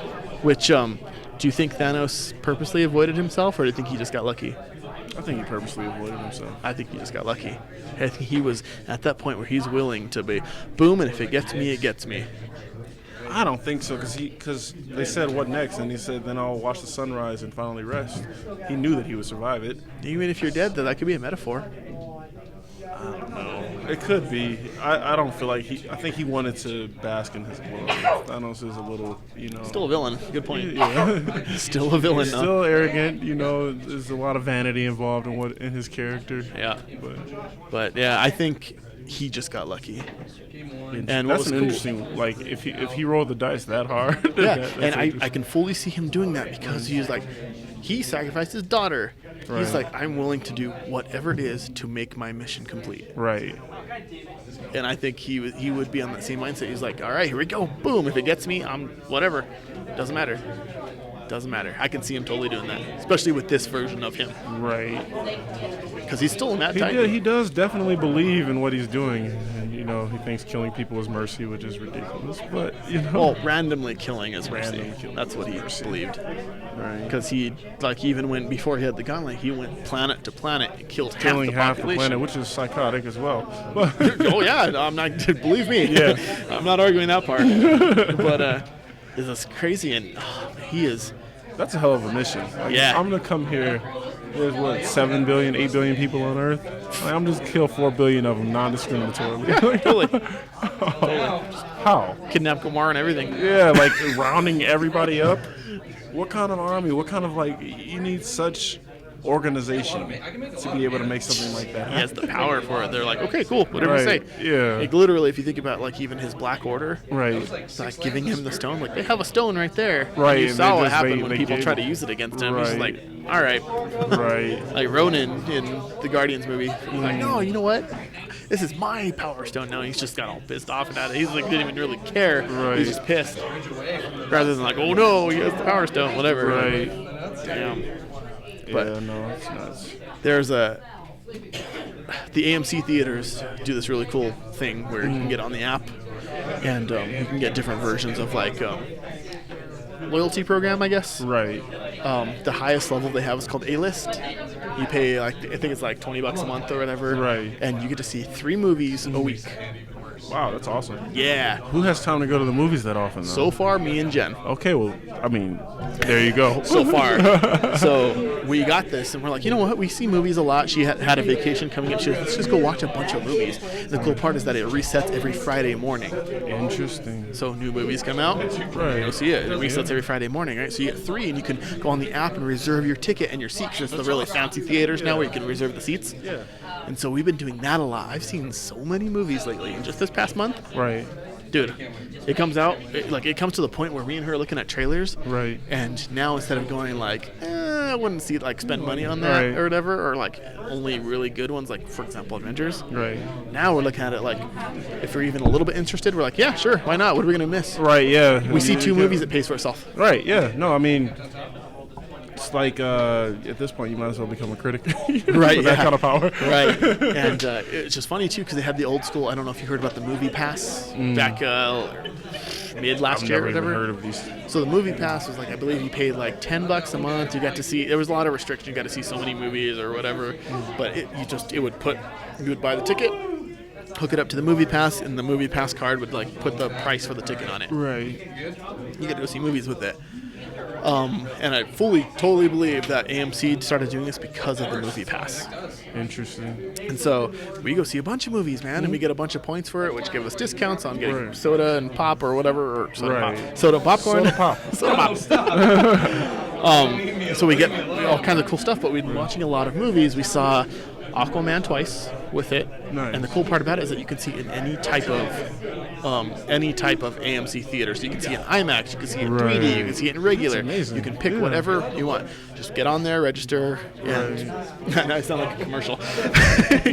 Just register or whatever and pick your seat, and it's really cool. So we've been watching a lot of movies. So we saw a lot of the big movies. For example, Aquaman. We saw it twice on Yeah, it. yeah. We saw. We were gonna see Replicas, the new Keanu Reeves movie. Right. But we didn't get a chance to see that one yet. But we're both still really interested in seeing that. There's a lot coming out. We're like, yeah, sure. I mean, we're not gonna lose any money on it, so might as well see it. Might as well. And the one that we saw the most recently, which I really enjoyed, which is going to sound real weird, was Jennifer Lopez's new movie. Which is, what is it, another rom-com? It's called, basically, it's called Second Act. Second act. Yeah. Interesting. And I didn't even know she was still acting. I didn't know either, but Jen's like, we got to go see this. We got to go see this, right? So we went to go and see it, and basically it's like Jennifer Lopez plays this character who never graduated college. She got her GED, and she's been like an assistant manager in a store for so long. She wants the manager position, but they won't give it to her because she doesn't have a degree. Right. Right, so right there it already connects Right. like, to multiple people. Like, Oh, okay, yeah. cool. Yeah, absolutely. Then you come to find out later she has like this awesome boyfriend or whatever.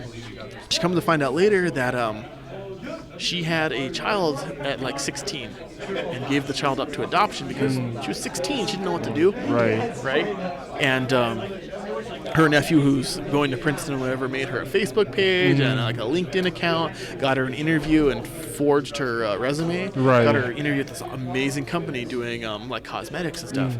And so the whole movie follows her in the process of that. She creates an all organic product on it, which is like unheard of, like super difficult to do, right? Right, She does yeah. really well and successful, but the guilt of her lying kind of weighs on her. And like, I won't give away the whole thing because I want you to see it. Just kidding. I mean, I don't know if I'm going to go see it. Yeah, you probably won't, J-Lo might be enough reason to. She still looked good, She too, still man. look good? All right. Well, I commented that right away, and Jen goes, "Yeah, I mean," I was like, "How old is she?" But she looks good. Right, yeah. It's kind of like, what is it, Jennifer Aniston? Yeah. Just- Oh, yeah. Jennifer, Just apparently it's a don't name ask. that doesn't age. Yeah, You know I guess what so. I mean? Well, I mean, I hope my girlfriend the same way. Right. But it was a really good movie. I liked it, and I would have never seen it if I didn't have that pass. Right. By far, but I enjoyed it a lot. Right. And so, like, even now we're able to register our seats to get Captain Marvel. Nice. It's coming out in March. You know, that is the movie that I am looking forward to the least. Because I feel like it's a necessary evil to get to Endgame, and they're just teasing me with like this other part of the story. You're not wrong. Yes. I am looking forward to it though for the fact that it takes place like swearly like in the 90s. Where, you know, Blockbuster still exists. Yes. I mean, the whole trailer had her crashing into a Blockbuster. Right, yeah. So I want to see what kind of nostalgia parts that. Yeah, that's going to be I can interesting because, see. you know, that's our generation. That's when we were coming up. So. Yep. So seeing that's going to be funny. It just Right. looks like it's going to be awesome. Plus, Nick Fury doesn't have his eye patch yet. So Seeing Samuel Jackson play even a young character is so strange. Right. Because I don't think he started acting until he was in his 40s, right? So it's nuts. So it should be cool. I'm looking forward to that one too. But Endgame is the Endgame. Right, it's the end game. That's Endgame's the the one end we're all here to see. Everybody's been racking their brain about this for almost a year now. Right. And since we're on the topic of Marvel movies and new movies at the same time, the trailer for the new Spider-Man movie came out. Did you ever see Homecoming? I did see Homecoming. What'd you think of it? I liked it. Yeah? Yeah. What about it, though? You sound hesitant. No, I was making sure that I didn't get it confused with the Andrew Garfield. Okay, set. so not the Andrew Garfield. Yeah, We're talking no, about it's the Tom the Holland. new. Yeah, no, the Vulture was amazing. He was Freaking, oh my gosh. sick. What Michael is that Keaton. guy? Yes. Michael And like, and the modern. That's what I mean. Like the modern take on things. Like instead of this like lame, you know, green tights with Feathery the feather. old man, No, it's yeah. like this freaking believable. Like he's like a transformer, like a mech, Basically, yeah. like those Japanese And the whole mech suits. and the whole essentially. thing was that he built it off of the New York incident Right. from the first Avengers. He built it on. Yeah, he's oh, one really? of the Oh, scavengers. scavenger. Scavenger? No, that's from Guardians. He's one of the cleanup crew, basically. Right, yeah. Works on that thing. And he's getting parts to it. He's like, you know what? No, after all this New York stuff, Right. it's the after effects of that first Avengers movie. Right. They're still cleaning That's up. amazing. Right. That's And amazing. so he started yeah. stealing parts from that event. Right. And they started learning about it, and that's where they got the power source was from the Chitauri stuff from the Right. first Avengers. So then he builds the suit, and boom, there you go, connection. Yeah, I But mean, it was gorgeous. It was I'm a little upset that he wasn't in. Well, I guess he was in. I can't speak on that Spider-Man game, but it's Right. I would like to see that modern take on It'll these happen. villains. Yeah, It'll happen. They're still trying to set up the Sinister Six movie. right. Is So- doing that? They're still planning on it. I mean, all the Easter eggs that were in just well, I think it was the Andrew Garfield movie where they had a lot of Easter eggs like the Doc Ock arms, the vulture I wings, that kind of stuff. see. But then the Tom Holland one came around, which I think is still I honestly love him as Spider-Man. There was a second Spider-Man, right? After the Vulture. Andrew Garfield? No. Oh no, so that's the trailer that just came out. Okay. It's called Spider-Man: Far From Home. It just came out today. I feel like there were 3 movies, and it's probably because of the Civil War Civil War and Endgame. and or not Endgame, Infinity War. War. Yeah. So he was in both of those, so it Right. feels like It there's feels 2 like, other ones. yeah. But as far as solo Spider-Man movies Right. with Tom Holland, Right. it was Homecoming, and now the new trailer that just dropped today called Far From Home. Dude, it looks awesome. That's sick. They take a trip to Europe. He doesn't bring a suit with him. Aunt May knows he's Spider-Man. Right. And that's the first thing. She's like, yeah, they're like doing a rally Right. or whatever. And Spider-Man's there on stage with her talking. And then Right. he's full suit. And then off stage, she takes off the mask. They hug. It was like awesome. So she knows Right. all that stuff. And he goes Hot on. Aunt May. I know, which is hilarious. It's so weird. Like, But it makes a funny dynamic for It all does, the characters. 'Cause then yeah. he plays, even in the trailer, he plays like the dumb, like not dumb kid, but he's like, wait, this isn't, I don't like this. Right. He even looks at Happy, and Happy's kind of flirting with her. Right. He's like, what's happening right now? I think it's fun to take that kind of perspective on Aunt May because like she just is not. There's nothing that says she has to be an old lady. Right. Like, so, I mean, if they go true to the comics, okay, I get yes, it. yeah, But I like it. I like Yeah, this I new like version it, because yeah. it gives her more role yeah. 'Cause otherwise, like, it's And she like- knows. right? now that he's Spider-Man. Oh yeah. So that's gonna be even interesting, bigger too. thing.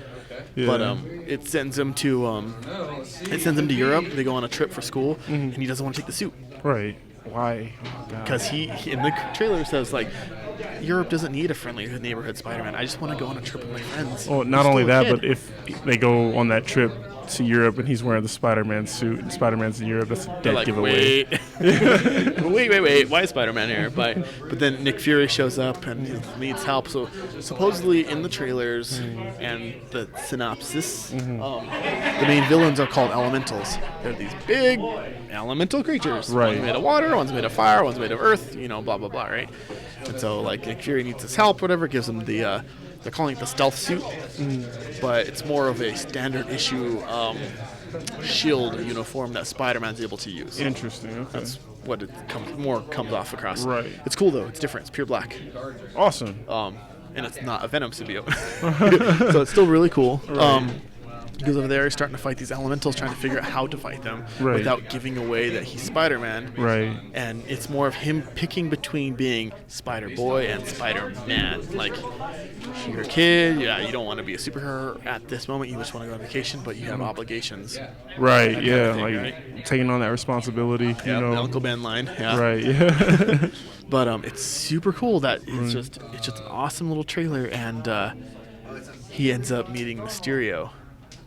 So I don't know Interesting. how much of the they haven't used him at all ever. in these movies, and Ever. I completely forgot about his existence. right. He's a cool villain. Yeah. I really like Spider-Man I villains. mean, a yeah, lot. no, I think he was in like a '90s Spider-Man game that I played. Oh yeah, way totally. back. Yeah. I played all those games. Right, Like, they're yeah. awesome. The only one I haven't officially played was the PS4 one.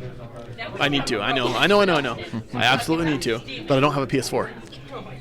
That's the thing. I'm a PC guy through and through. That Master Race thing isn't working out too well lately. Oh, it's working great, just except for that game. You know, there's a lot of exclusives that I'd say you're missing out on. I mean, I still play God of War. I could still borrow a PS4 if I need to and That's play true. Spider-Man. So, Yeah. and yeah. So and I don't think I said it, but he's meets Mysterio. Keyword there, meets. And so Mysterio comes out, lands, and it's the green smoke, just like in the comic, just like everything. He looks awesome, and it's played by Jake Gyllenhaal.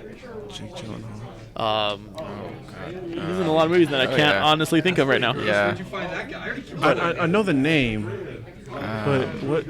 I can't think of anything. Was it Nightcrawler? I think he was the photographer in Nightcrawler. When you see the trailer, yeah. you'll know who he is. Speaking of Nightcrawler, when we're gonna get a movie about him, I feel like he deserves his own. He film. deserves his own solo Yeah, movie. that would be Hopefully an now, interesting- Right. Marvel Yeah. acquiring them. But You want to talk about somebody who can be useful in beating Thanos? Nightcrawler. any of the Avengers really, or Avengers, the X-Men, Right. it would be yes. awesome to see. But, Avengers X-Men. that would be a great movie. It would be, actually. great. Didn't they go to war before in the comics? I think it's Do that. Avengers vs. X-Men. Yeah. That seeing the Dark Phoenix or the Phoenix Force take full form rather than just the Jean Grey would be Yeah. amazing. That'd be awesome. Yeah. But what was the thing? Oh, Mysterio shows up. He's like, you don't want any part of this. And then he starts fighting the elementals. I don't know how much of Mysterio you know about, but he's the master of illusion. So I see this trailer. I'm like, oh, that's really cool. Mysterio's definitely the bad guy. He's making those elementals, calling it right now. Right. Calling it. He's like, it seems like he's portraying the. Did you ever watch The Incredibles? The what? The Incredibles? Yes. Like syndrome. Syndrome. He's got the syndrome. Yeah, and that's what my buddy at work said it was too. Syndrome. And that's what it seems like he's coming across. It's like, I want to be a hero. Right. So I'm going to make these creatures and fight them, and people will love People me. will love me, yeah. Okay. That's what it comes off as. I'm calling it right now. Okay, I, well, sure hope I that's see what it that is. as believable. Because I still need to Mysterio's a check it bad out. guy. I He's mean, the main obviously, Spider-Man, and he's a part of the obviously. Sinister Six.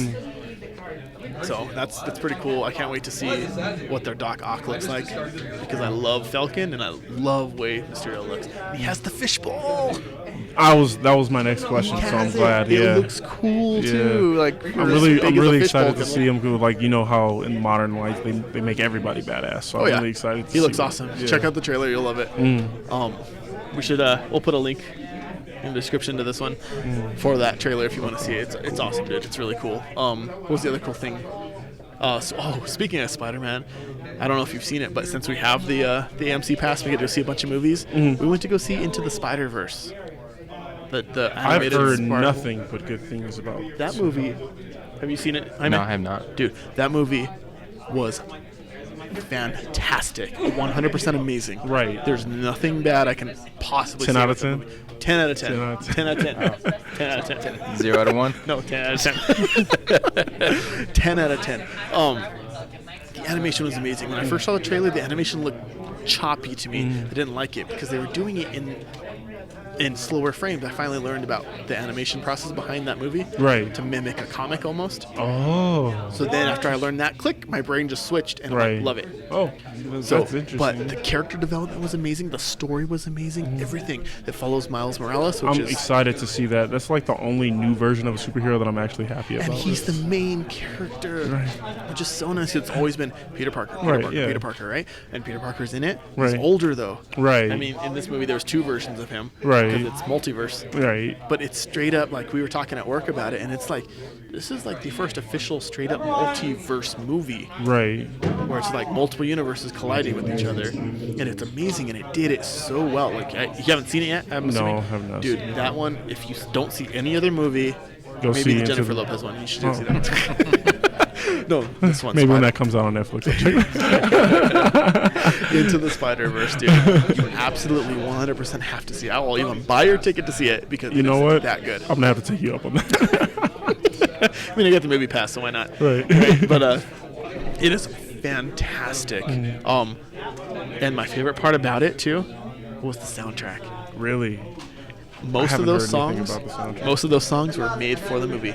Nice. And I downloaded the soundtrack as soon as I saw that movie. I'm like, this is cool, and I jammed to it. I'm a sucker for soundtracks, man. I'll listen to them all day while I work. And he's even like, in the movie, he's singing the song. He doesn't know part of the words, so you hear him mumble. Interesting. But it's so good. It goes so well with it. He's such a, like, the character development for every single character in that movie is so good because it follows Miles Morales and his home life and everything like that. Right. It's pretty true to the comics, too, on everything about him. Right. And the ones that it pulls in, because the comic book version of Into the Spider-Verse, awesome. I read every single issue of that one. I own every single one, and that was a lot because it kept going spin-offs, that kind of stuff. I own every single one because I loved it that much. Right. You saw thousands of Spider-Men and girls. Don't get me wrong. But in this movie, it follows him.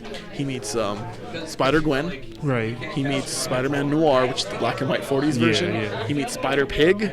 And he meets Spider, which is the mech. I can't believe they actually did Spider-Pig. I know. Like, from The Simpsons? Yeah. Is that where that... I believe so. He was an actual comic, too. Oh, I didn't know kids, that. Like, comic kind of thing. Interesting.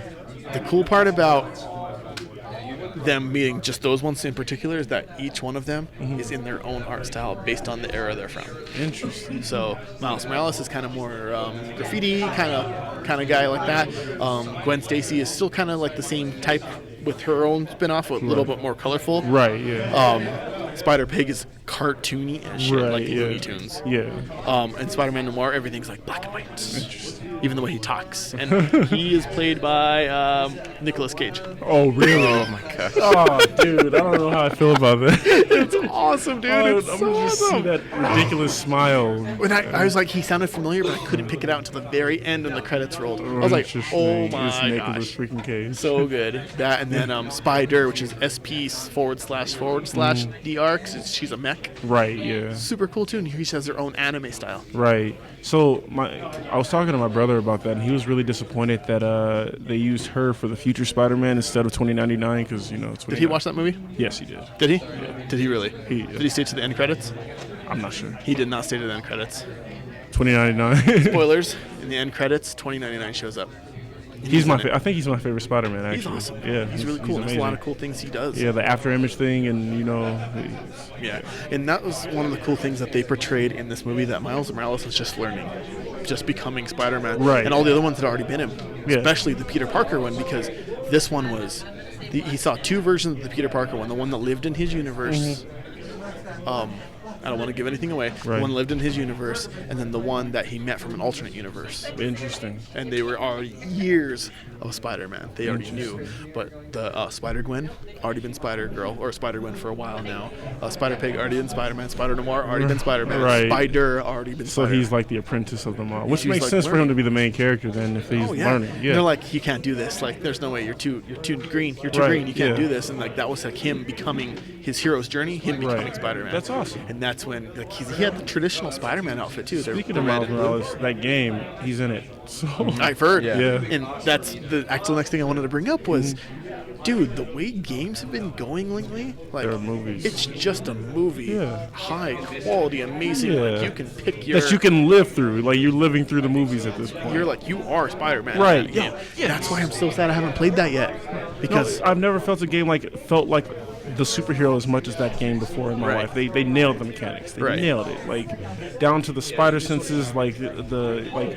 So you have you ever played a Ratchet and Clank game before? Yes. Like so like the weapon wheel. They have that for all of his different gadgets and stuff. So it's like which totally makes sense because he has technically a Stark suit. yeah. It's awesome. So it's amazing. And that's super cool. And the movies are just so interactive through games. Right. Don't get me wrong. So it's you can do so much with that, and you can tell so many stories without having to have a movie budget. It's still a bigger budget for a game, especially if it's a AAA title. But it's so cool, and the things you can do with it are so because you don't have to worry about an actor or CG doing it. Everything is just created already. But in that same breath, so many more things can go wrong with that as opposed to a movie. Like a movie is a controlled environment, really. Like with games, you know, you have to think about all different players from different walks of life coming in, like interacting with this thing in their own way. And within that, anything can go wrong. And that's where me and you disagree. Anything can One go of the wrong. key things that we learned through one of our game teachers was the illusion of choice. Interesting. That was one of our key things. One of our teachers stressed, he stressed a lot of key points to us when we designed and developed and learned how to develop our games, where it was give the player illusion of choice. Let them pick, but still in the end, the branch still leads to the same spot. Right, yeah. So and I I've learned all this fully theory see as well, that. yeah. I saw that in God of War, Well, first yeah. off, but I fully see that happening with the Spider-Man game. Right. And I've only ever I played the demo when it first came out, which Right. wasn't nearly as good as the actual Right, game, especially yeah. the same scenes. But the illusion of choice. So that would be a good way for the developers to create this amazing interactive movie by giving that illusion of choice. Like, okay, all different players, but in the end, you still lead to that point. Boom. So that's a little bit of where I think me and you kind of differ on that, Right, which is yeah. totally okay. Yeah. Because I love the fact that me and you can sit here and talk about this, have different opinions, but still be like, yeah, it was still amazing. Like, holy crap. Right. Well, But, yeah, it's just I feel like it's a little harder to nail. Well, so it's harder to nail a specific feeling or emotion in a game, but when you do it, I feel like it's infinitely more powerful because the player is living through it. Yes. Like they are encompassed in that experience. Yeah, because you don't have to have that cut. Right. Like in a movie where they cut. You're Right. like, okay, and then you're like montage, and then Right. boom, there's Spider-Man, for Right. example. Yeah. Right? Yeah, you live through it. You live through especially- every little single thing. You fight every single thug. Right. Not just the bad guy. You fight Exactly, the thugs, and you're yeah. like, okay, these guys are getting harder. You even you even get better at swinging over the course of the game, not just through like the mechanics, but you yourself, like you become a better web slinger and know how to navigate the city. You know, it feels like you're like when you first become Spider-Man, it's like this big breath of fresh air, and you know, it just the world is just so believable, and I've never seen a game nail a character this well. Never. Not even the Batman Arkham games. Like, Yeah. never. They even in their puzzles, like take into account that Peter Parker's a scientist, and you're like solving puzzles based on like trying to. Love it. You know, Because that was an aspect of Peter Parker. There's a lot of aspects of Spider-Man, like just him on general, that most movies haven't portrayed, or even games haven't portrayed, that I Right. really like about him. Is like he's so smart. yeah, he's incredibly so smart. And a photographer. The game even takes that into account. That's cool. Yeah. And that's awesome. There's like a lot of Easter eggs because of it too. Right, and different like- suits, everything. And so the way that they do collectibles in that game, right? And the collectibles are awesome because they just take you through the course of his history. Is like he has a bunch of web backpacks that, you know, like when he gets into the suit, he webs his backpack up and he does his thing. But he's forgotten a bunch of them across the city, so you like go around and you pick up his old backpacks, and you get all these collectibles, and that's amazing. That's awesome. That's so cool. That and what was it? Oh, and that's why I like Tom Holland Spider-Man, because I always like the fact that Spider-Man is young and he's scrawny and he's little. Yeah. But he's Spider-Man still, Yeah. right? Tom Holland portrays that for me. Yeah, as high school Spider-Man, he does an incredible Right. job. Tobey Maguire, when he was Spider-Man, I was like, cool, he's Spider-Man because that was the only one. Right. Awesome, but he always felt too big to me. I don't know. I just I think he was a little too whiny for me. Yeah, he was a little too whiny, but he was just, like, shoulders are big. Like, Right. physically, he was just You mean like too Spider-Man's big. supposed to be like a really lean, Tiny. He's Right. supposed to be Spider. Right, yeah. In human form, basically. right? And Tom Holland does it for me. Right. And then after Tobey Maguire, Andrew Garfield came out, and it did it for me. I didn't like him For his as- body type. Well, yes, yeah, like Everything like else, I didn't like. I don't like it. It was like Spider-Man's a nerd. He's not supposed to be like that charismatic and stuff. Like, you know what I mean? Right, he's supposed to be kind of more timid and kind of Timid, shy. like, He was yeah. more like almost a jock, almost. Right, With yeah. the tiny, skinnier body. Yeah, but like he's still supposed to be witty and smart and all that stuff. But like as far as normal interactions with people and especially women, he's not the best at it. You know? No, and that's where Tom Holland still hits it for Right, me. In this yeah. trailer, you see him flirting with MJ. He's like, "Yeah, I want to get to know her more. I think she likes me." Right. So Tom Holland is still hitting that scratch for me on Spider-Man. So. Yeah, no, I think he does. And I have friends that will argue with me, like, no, Right. Andrew Garfield was the best one, Yeah, I have or the Tobey same Maguire thing was, and I'm happening. like, dude, no. like, why exactly? Right, And it was for specific reasons. Sure, everyone has their own opinion, but like if you want to be as faithful and as true to that comic book version, but portraying it in real life, I think Tom Holland does it. Well, yeah, as far as he goes, but if you're talking about the whole rest of the cast, Right? Yeah. Well, yeah. Got it. I mean, Ned, I think, is the best addition to like this. if they're gonna do that with the rest of the cast, they should have just went ahead and gone with Miles instead of Peter. Right, which I hope is what they end up going to. I hope so, but like Spider-Man's too young for that now. So far. Right.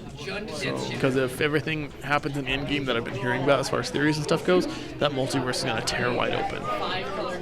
Interesting. That's interesting.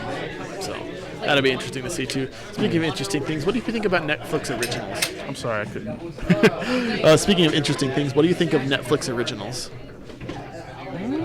How instead of it going straight to a theater or straight to DVD or movie, I like it because it's very accessible. You know, like you hear about this thing, it's like, oh, did you watch this thing yet? No, you don't have the big barrier of going to a movie theater. You know, if you let's say you take a date to a movie theater, that's like a $40 or $50 trip. You know, if you get popcorn and all that stuff, or you have a movie pass. or you know.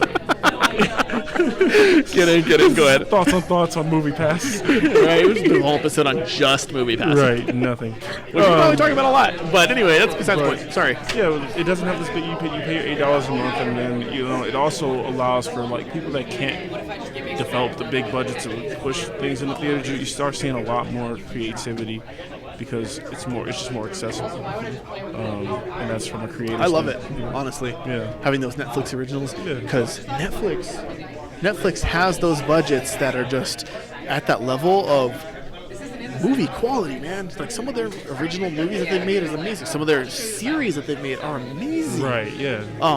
The one that I watched recently was the Sabrina, Chilling Adventures of Sabrina, the Teenage Witch. I have not seen it. Dude, so I used to watch the Sabrina Teenage Witch movies or TV show all the time. It was Right. cheesy, it was a sitcom, whatever. Right. It was super cheesy, but I liked it. It was cool because there was a comic of it, and most Right. people don't know there was a comic. I didn't And know. I mean, everything we talked about today has been comics. I Right. love my comics. I own probably over 6,000 comics. Jesus.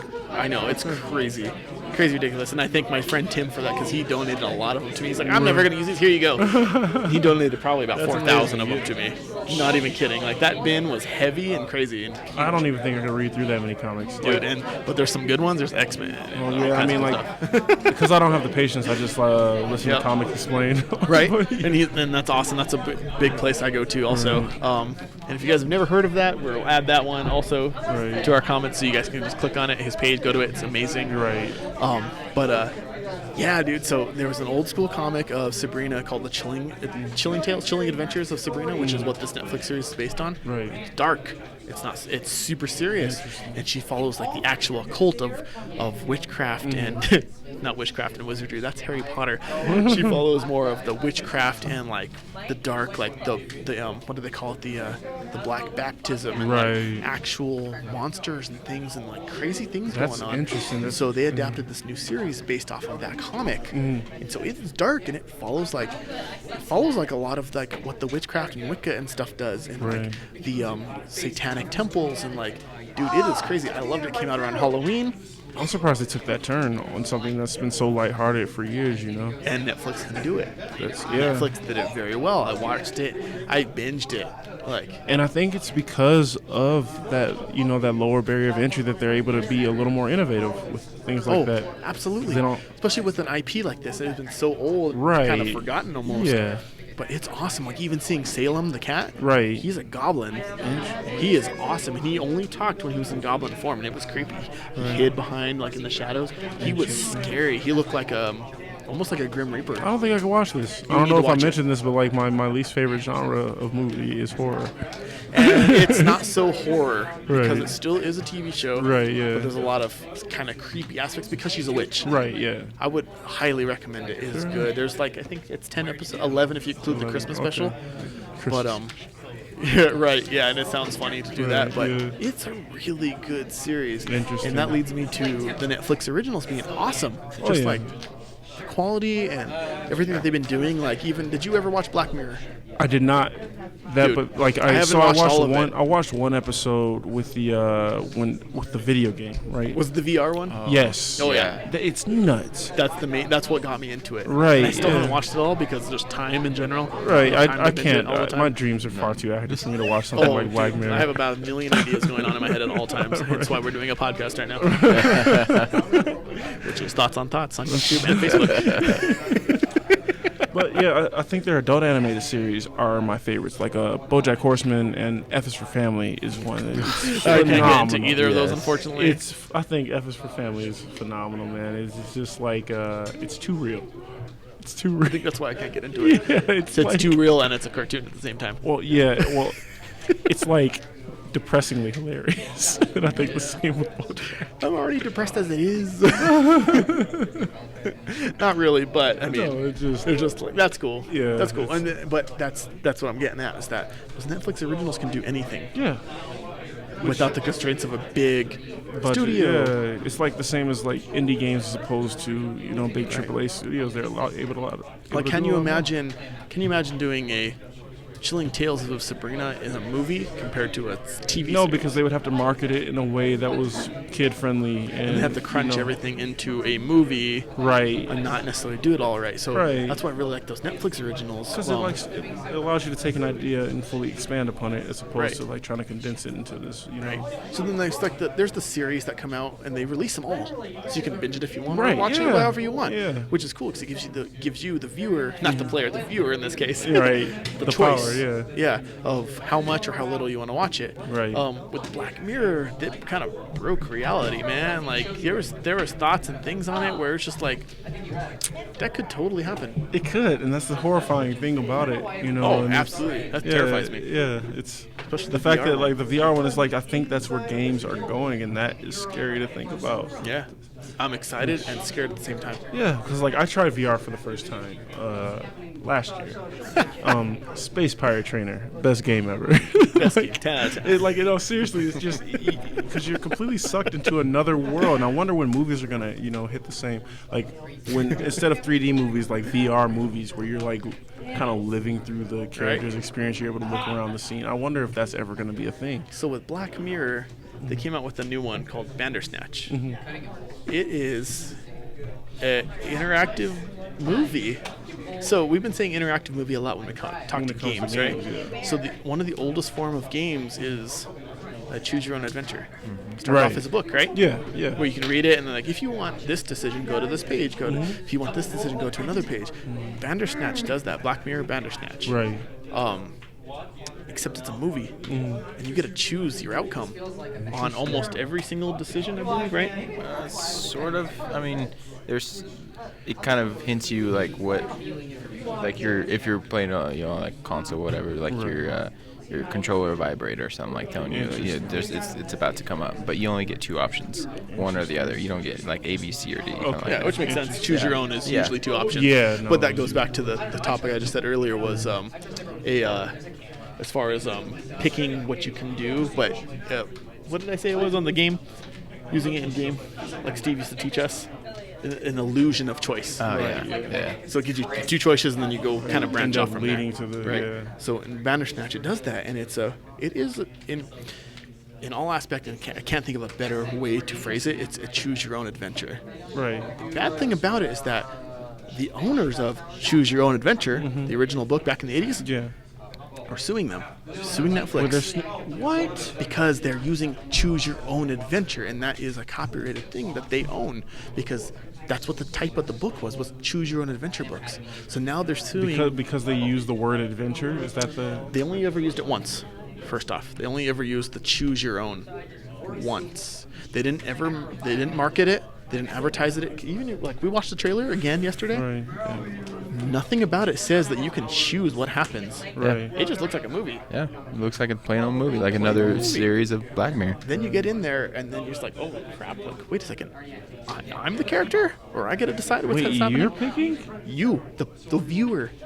I picks didn't it. know that. Yes. That's insane. It's hitting now. It's hitting. Yeah. Oh, Yeah. okay. You, as the viewer, as you're watching this movie, get to choose what happens next. That's nuts. And so they are filing lawsuit against it because they're like, this is our IP, basically. It's the Choose Your Own Adventure thing. And I'm interested to I feel like definitely they would see. have hit a few sites by now on that one. Right, yeah.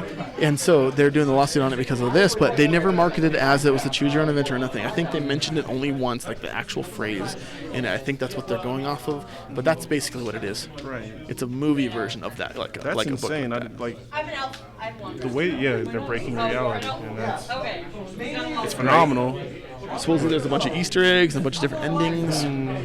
Can you imagine filming something like that? That seems like too much work for me, honestly. Man. I mean, but when we design games, though, Yeah, but you have your distinct task when it comes to game. Like, I guess it would be the same as filming a movie, right? But the illusion of choice. the illusion of choice. They're gonna be. It's the same ending every time. Yeah, exactly. Yeah. Except for this one, Yeah, no. different endings. Interesting. Right. It's really cool. You should check it out. You know, I might. I'm a little afraid to. Yeah, my only critique with it is like, if you choose one thing like early on, it kind of puts it as an end, and it kind of tells you go back and like change your answer, which is kind of weird. It's just like, well, I don't really have a choice. So That happens Yeah. in Nier Automata as well. So there's 26 endings for that game. Oh, jeez, I didn't know that. Most of them are joke endings, right? So there's like, I guess, like 10 to 12 real ones or whatever. Still. But like they have an ending for every letter of the alphabet. Like there's a self-destruct button on her, right? And if you blow yourself up in the spaceship, that ends the game. You have to go back and Makes sense. yeah. Which makes sense. You actually reminded me of something I wanted to bring up with you. Right. So, as we've been discussing in multiple of the episodes that you've been on now, game design, movies, all kinds of different things, like all intertwined. Like this entertainment industry is Right. intertwined, and the farther we go into this industry, into the future in our society, it's only going to become more intertwined. Like you said, with VR, Right. coming to movies like adventure, choose your own, and freaking the Netflix original now. Right. Things like that happen, but the thing I think is that I love the most is escape rooms, and I mentioned it before to you. You know, it's funny that escape rooms have become such a trend lately because I feel like they started back in the 90s. They started way back because point and click was a thing back on when like the internet was brand Right, new. yeah. I played those games for hours and hours and hours. I'm like, Right. I'm gonna figure this out, Right. and then they become this huge phenomena thing that is going around, right? Right. That's what another one we used our movie pass on was the new movie escape room. Interesting. I feel like would be able to be sued, but because back in the day there was a movie called Cube.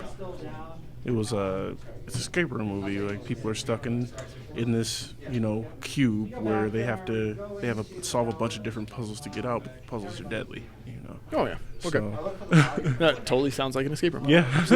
Because I mean, what is a room really? Just a freaking cube. Yeah. That you're inside. Yeah. But yeah. So the movie Escape Room is awesome. I really liked it because not only am I a huge fan of escape rooms and puzzles like that. For example, like Portal. I love puzzle games. They're awesome, especially ones that you really need to think about. With Portal, though, when you think about it, like it's like, okay, physics. How do I use my physics to do blah blah, right? Whereas an escape room or puzzle game, kind of like that, it's like, okay, I'm thinking too hard. I need to think simple. Because that's like the main rule of an escape room is think simple. Interesting. And most things only work once. For example, this key only works on this lock. That's it. Usually. The harder ones, it depends. But with this movie, it is, the way I see it is more of a less gory, modern version of Saw. You remember the original Saws? Yeah. You probably didn't like them because I don't think that's your type of genre. No, I don't. Just overwhelming amounts of blood. Basically, like they had a choice Right. that led them to this situation. Right. But on top of that, they are able to escape. Right. Right, in Saw, that was like you usually had to sacrifice, do something, Right. like blood, Yeah. or cut off your foot, or that kind of thing, Right. right? Okay, so in escape room, it's not the same, but it's similar. They're in this escape room. They have these different people that, in order to even get into it, they had to solve a puzzle, and it popped out a card, a business card that Right. told them where to go, how to do it, that kind of thing, right? With that, the escape room movie shows them, they get the acceptance to it, they all end up in this escape room, but it's trying to kill them. Right. Like, you either escape or you die. Right. One of the two, and it was really cool because I like escape rooms as it is. Right. And so I'm like, all right, the first room is like a heater. Right. It's like a big oven. How do you get out? And you're kind of thinking, like, they're trying to figure out these puzzles. There's clues everywhere. And I that imagine kind the of thing. temperature's rising over the course Oh, yeah. of time. I believe it's like Fahrenheit 451 was one of the books in there. And the room is turning into that temperature with them in it, right? So there's that. And then, so they solved the puzzle doing what they were. I won't give it away because it's a really cool concept. But they solved the puzzle, but then you start to think about, like, was there multiple ways to solve this puzzle? And there were, which is cool because you're like, okay, your brain thinks in different ways, especially Right. in an escape room, Right. doing different things. So there was different ways to get into the next room. There was 5 rooms total, and then escape, that kind of thing. And some actual escape rooms definitely have multiple rooms in it. The farthest one the biggest one that I ever dealt with had 3 rooms total. That was the biggest one I've ever done, at least. And we still escaped it, which was awesome. Barely. Right. Actually, I think we did the record on that one. But it's really cool, and the really cool concept of it is like following this most recent trend, and it brings it to the modern day. But that is kind of a thing where it's like, what are we doing in society, kind of meshing all of these different elements together, where, okay, we're doing movies on something that's a phenomenon in society, so culture is affecting movies now. You're like, yeah, let's do Right. something on something that's so popular, right? Right. Whereas vice versa, where it's like we were just talking about, like, we're doing all these other things where now the movies are going to affect our games. Right. Our games are becoming movies now. Right. So it's like a trifecta of entertainment, just kind of recycling Right. footage. And since we're bringing up news, a lot of the stuff too, there was the same day that movie Escape Room was released, 5 teenage girls died in an escape room. Yeah, that's nuts to hear about. Cause like Right. I had a friend invite me to do an escape room for her birthday, and I was Recently, I'm assuming? Recently, yeah. And after hearing about that, I'm like, I don't know about. So that. don't let me deter you away from hearing that information. Right. Here's why. Not only am I a super advocate for escape rooms because they're amazing, and I just like testing myself against them. Right. Yeah. So it was in Poland, first off, where this happened. Right. Second, the level of what is safe and what isn't compared to the U.S. standards compared to Poland standards, for Right. example, is going to be different. What ended up happening, as far as the articles I had read, was carbon monoxide leak, and then a fire happened. And first off, if they couldn't actually escape and they burned to death or however they did, Right. like, that would never happen here. Right. Because every time I've done an escape room, which I believe I've done about 20 now, Right. I've done a lot, they tell you, like, okay, here's a bit. If you want to get out of the room, it's like, but in all honesty, the door's not locked. It can't be locked. You can get out at any time, just it'll break the immersion. Right, Like we yeah, talked about absolutely. before. So there's a lot of safety precautions, and on top of that, I don't know how that one was ran. It didn't explain it exactly. Like, what I know from all the ones I did here was that 100% the full time monitored.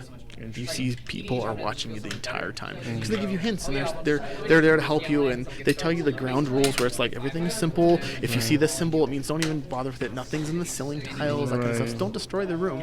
Like the puzzle, sure, do whatever you have to kind of figure out the puzzle without breaking it, of course. But like it's fully monitored and that kind of thing, and they hear everything too. So the safety precautions that happen with, like, I've done a ton of different ones here through different companies, and they all run it similarly, where it's like always somebody watching, always somebody listening. If you need help, they'll help you.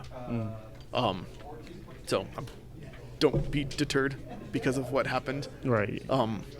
It's just those are amazing things. It's really, really cool, and it's, don't get me wrong though, it is sad. It is very super sad. It sucks. It sucks. But it's accidents happen. Like it's like it's not like I'm never gonna go to an amusement park again because sometimes roller coasters. Yeah. Exactly. But it's really cool. That movie was awesome. I liked it a lot. But I'm into that kind of stuff already as it is. Right. There's not very much gore, which is great. Yeah. Because I'm like, I want to see it for the escape room. I'm sure they die, but I don't want to be like another Saw where it's like, cutting out the foot. And I'm like, how does a human body have that much blood? Right. Yeah. No, God. But it's just a really cool, and I like that now they're taken into consideration, like escape rooms into movies and that kind of stuff. Another thing that they bring society, like influencing movies, which has always happened and stuff, is music. Yes. How do you feel that music is affecting that? Like, it's a whole nother topic I'll bring up definitely later. I don't know how I feel about pop culture affecting movies and entertainment as much as it's like everything's a meme now. You know, totally. It's weird. Like you play Final Fantasy 15, is like, I bet he doesn't skip leg day. Like, it's just Final Fantasy. What the hell? Right. It's funny, but what I want to get off of that, especially into the same topic of thoughts on movies, is that have you seen Bohemian Rhapsody? No, I have not. Dude. So, Bohemian Rhapsody is basically a documentary almost, but in a movie form. It's not just a straight up documentary. Right.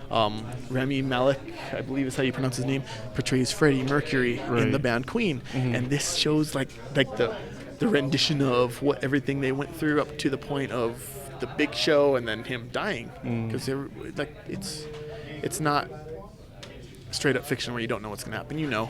Okay, Freddie Mercury dies. Right, yeah. So it leads up to that and him getting sick and all that kind of stuff like that.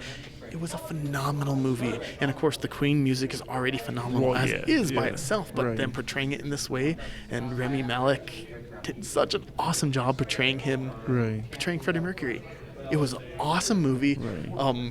I can't recommend enough movies to you, man. Honestly, Bohemian Rhapsody was awesome. I've heard nothing but good things about it. Music was great, and me and Jen had to see it in the theater because I'm like, I want to hear it on those speakers. Right. Yeah. It's not the same at home, It felt like I was at a concert. Yeah. Or like I was in the studio with them. Right. Like repeatedly, them recording the song Bohemian Rhapsody, where they're doing the operatic section, is like higher.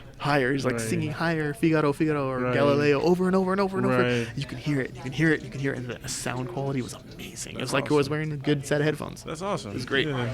But I would definitely recommend that one, and I like seeing that. And it seems that there's a trend coming now with movies where one of the trailers I saw was called Rocket Man. Supposedly it's going to be Elton John. And it's called Rocket Man. It's based off of one of his songs. Right.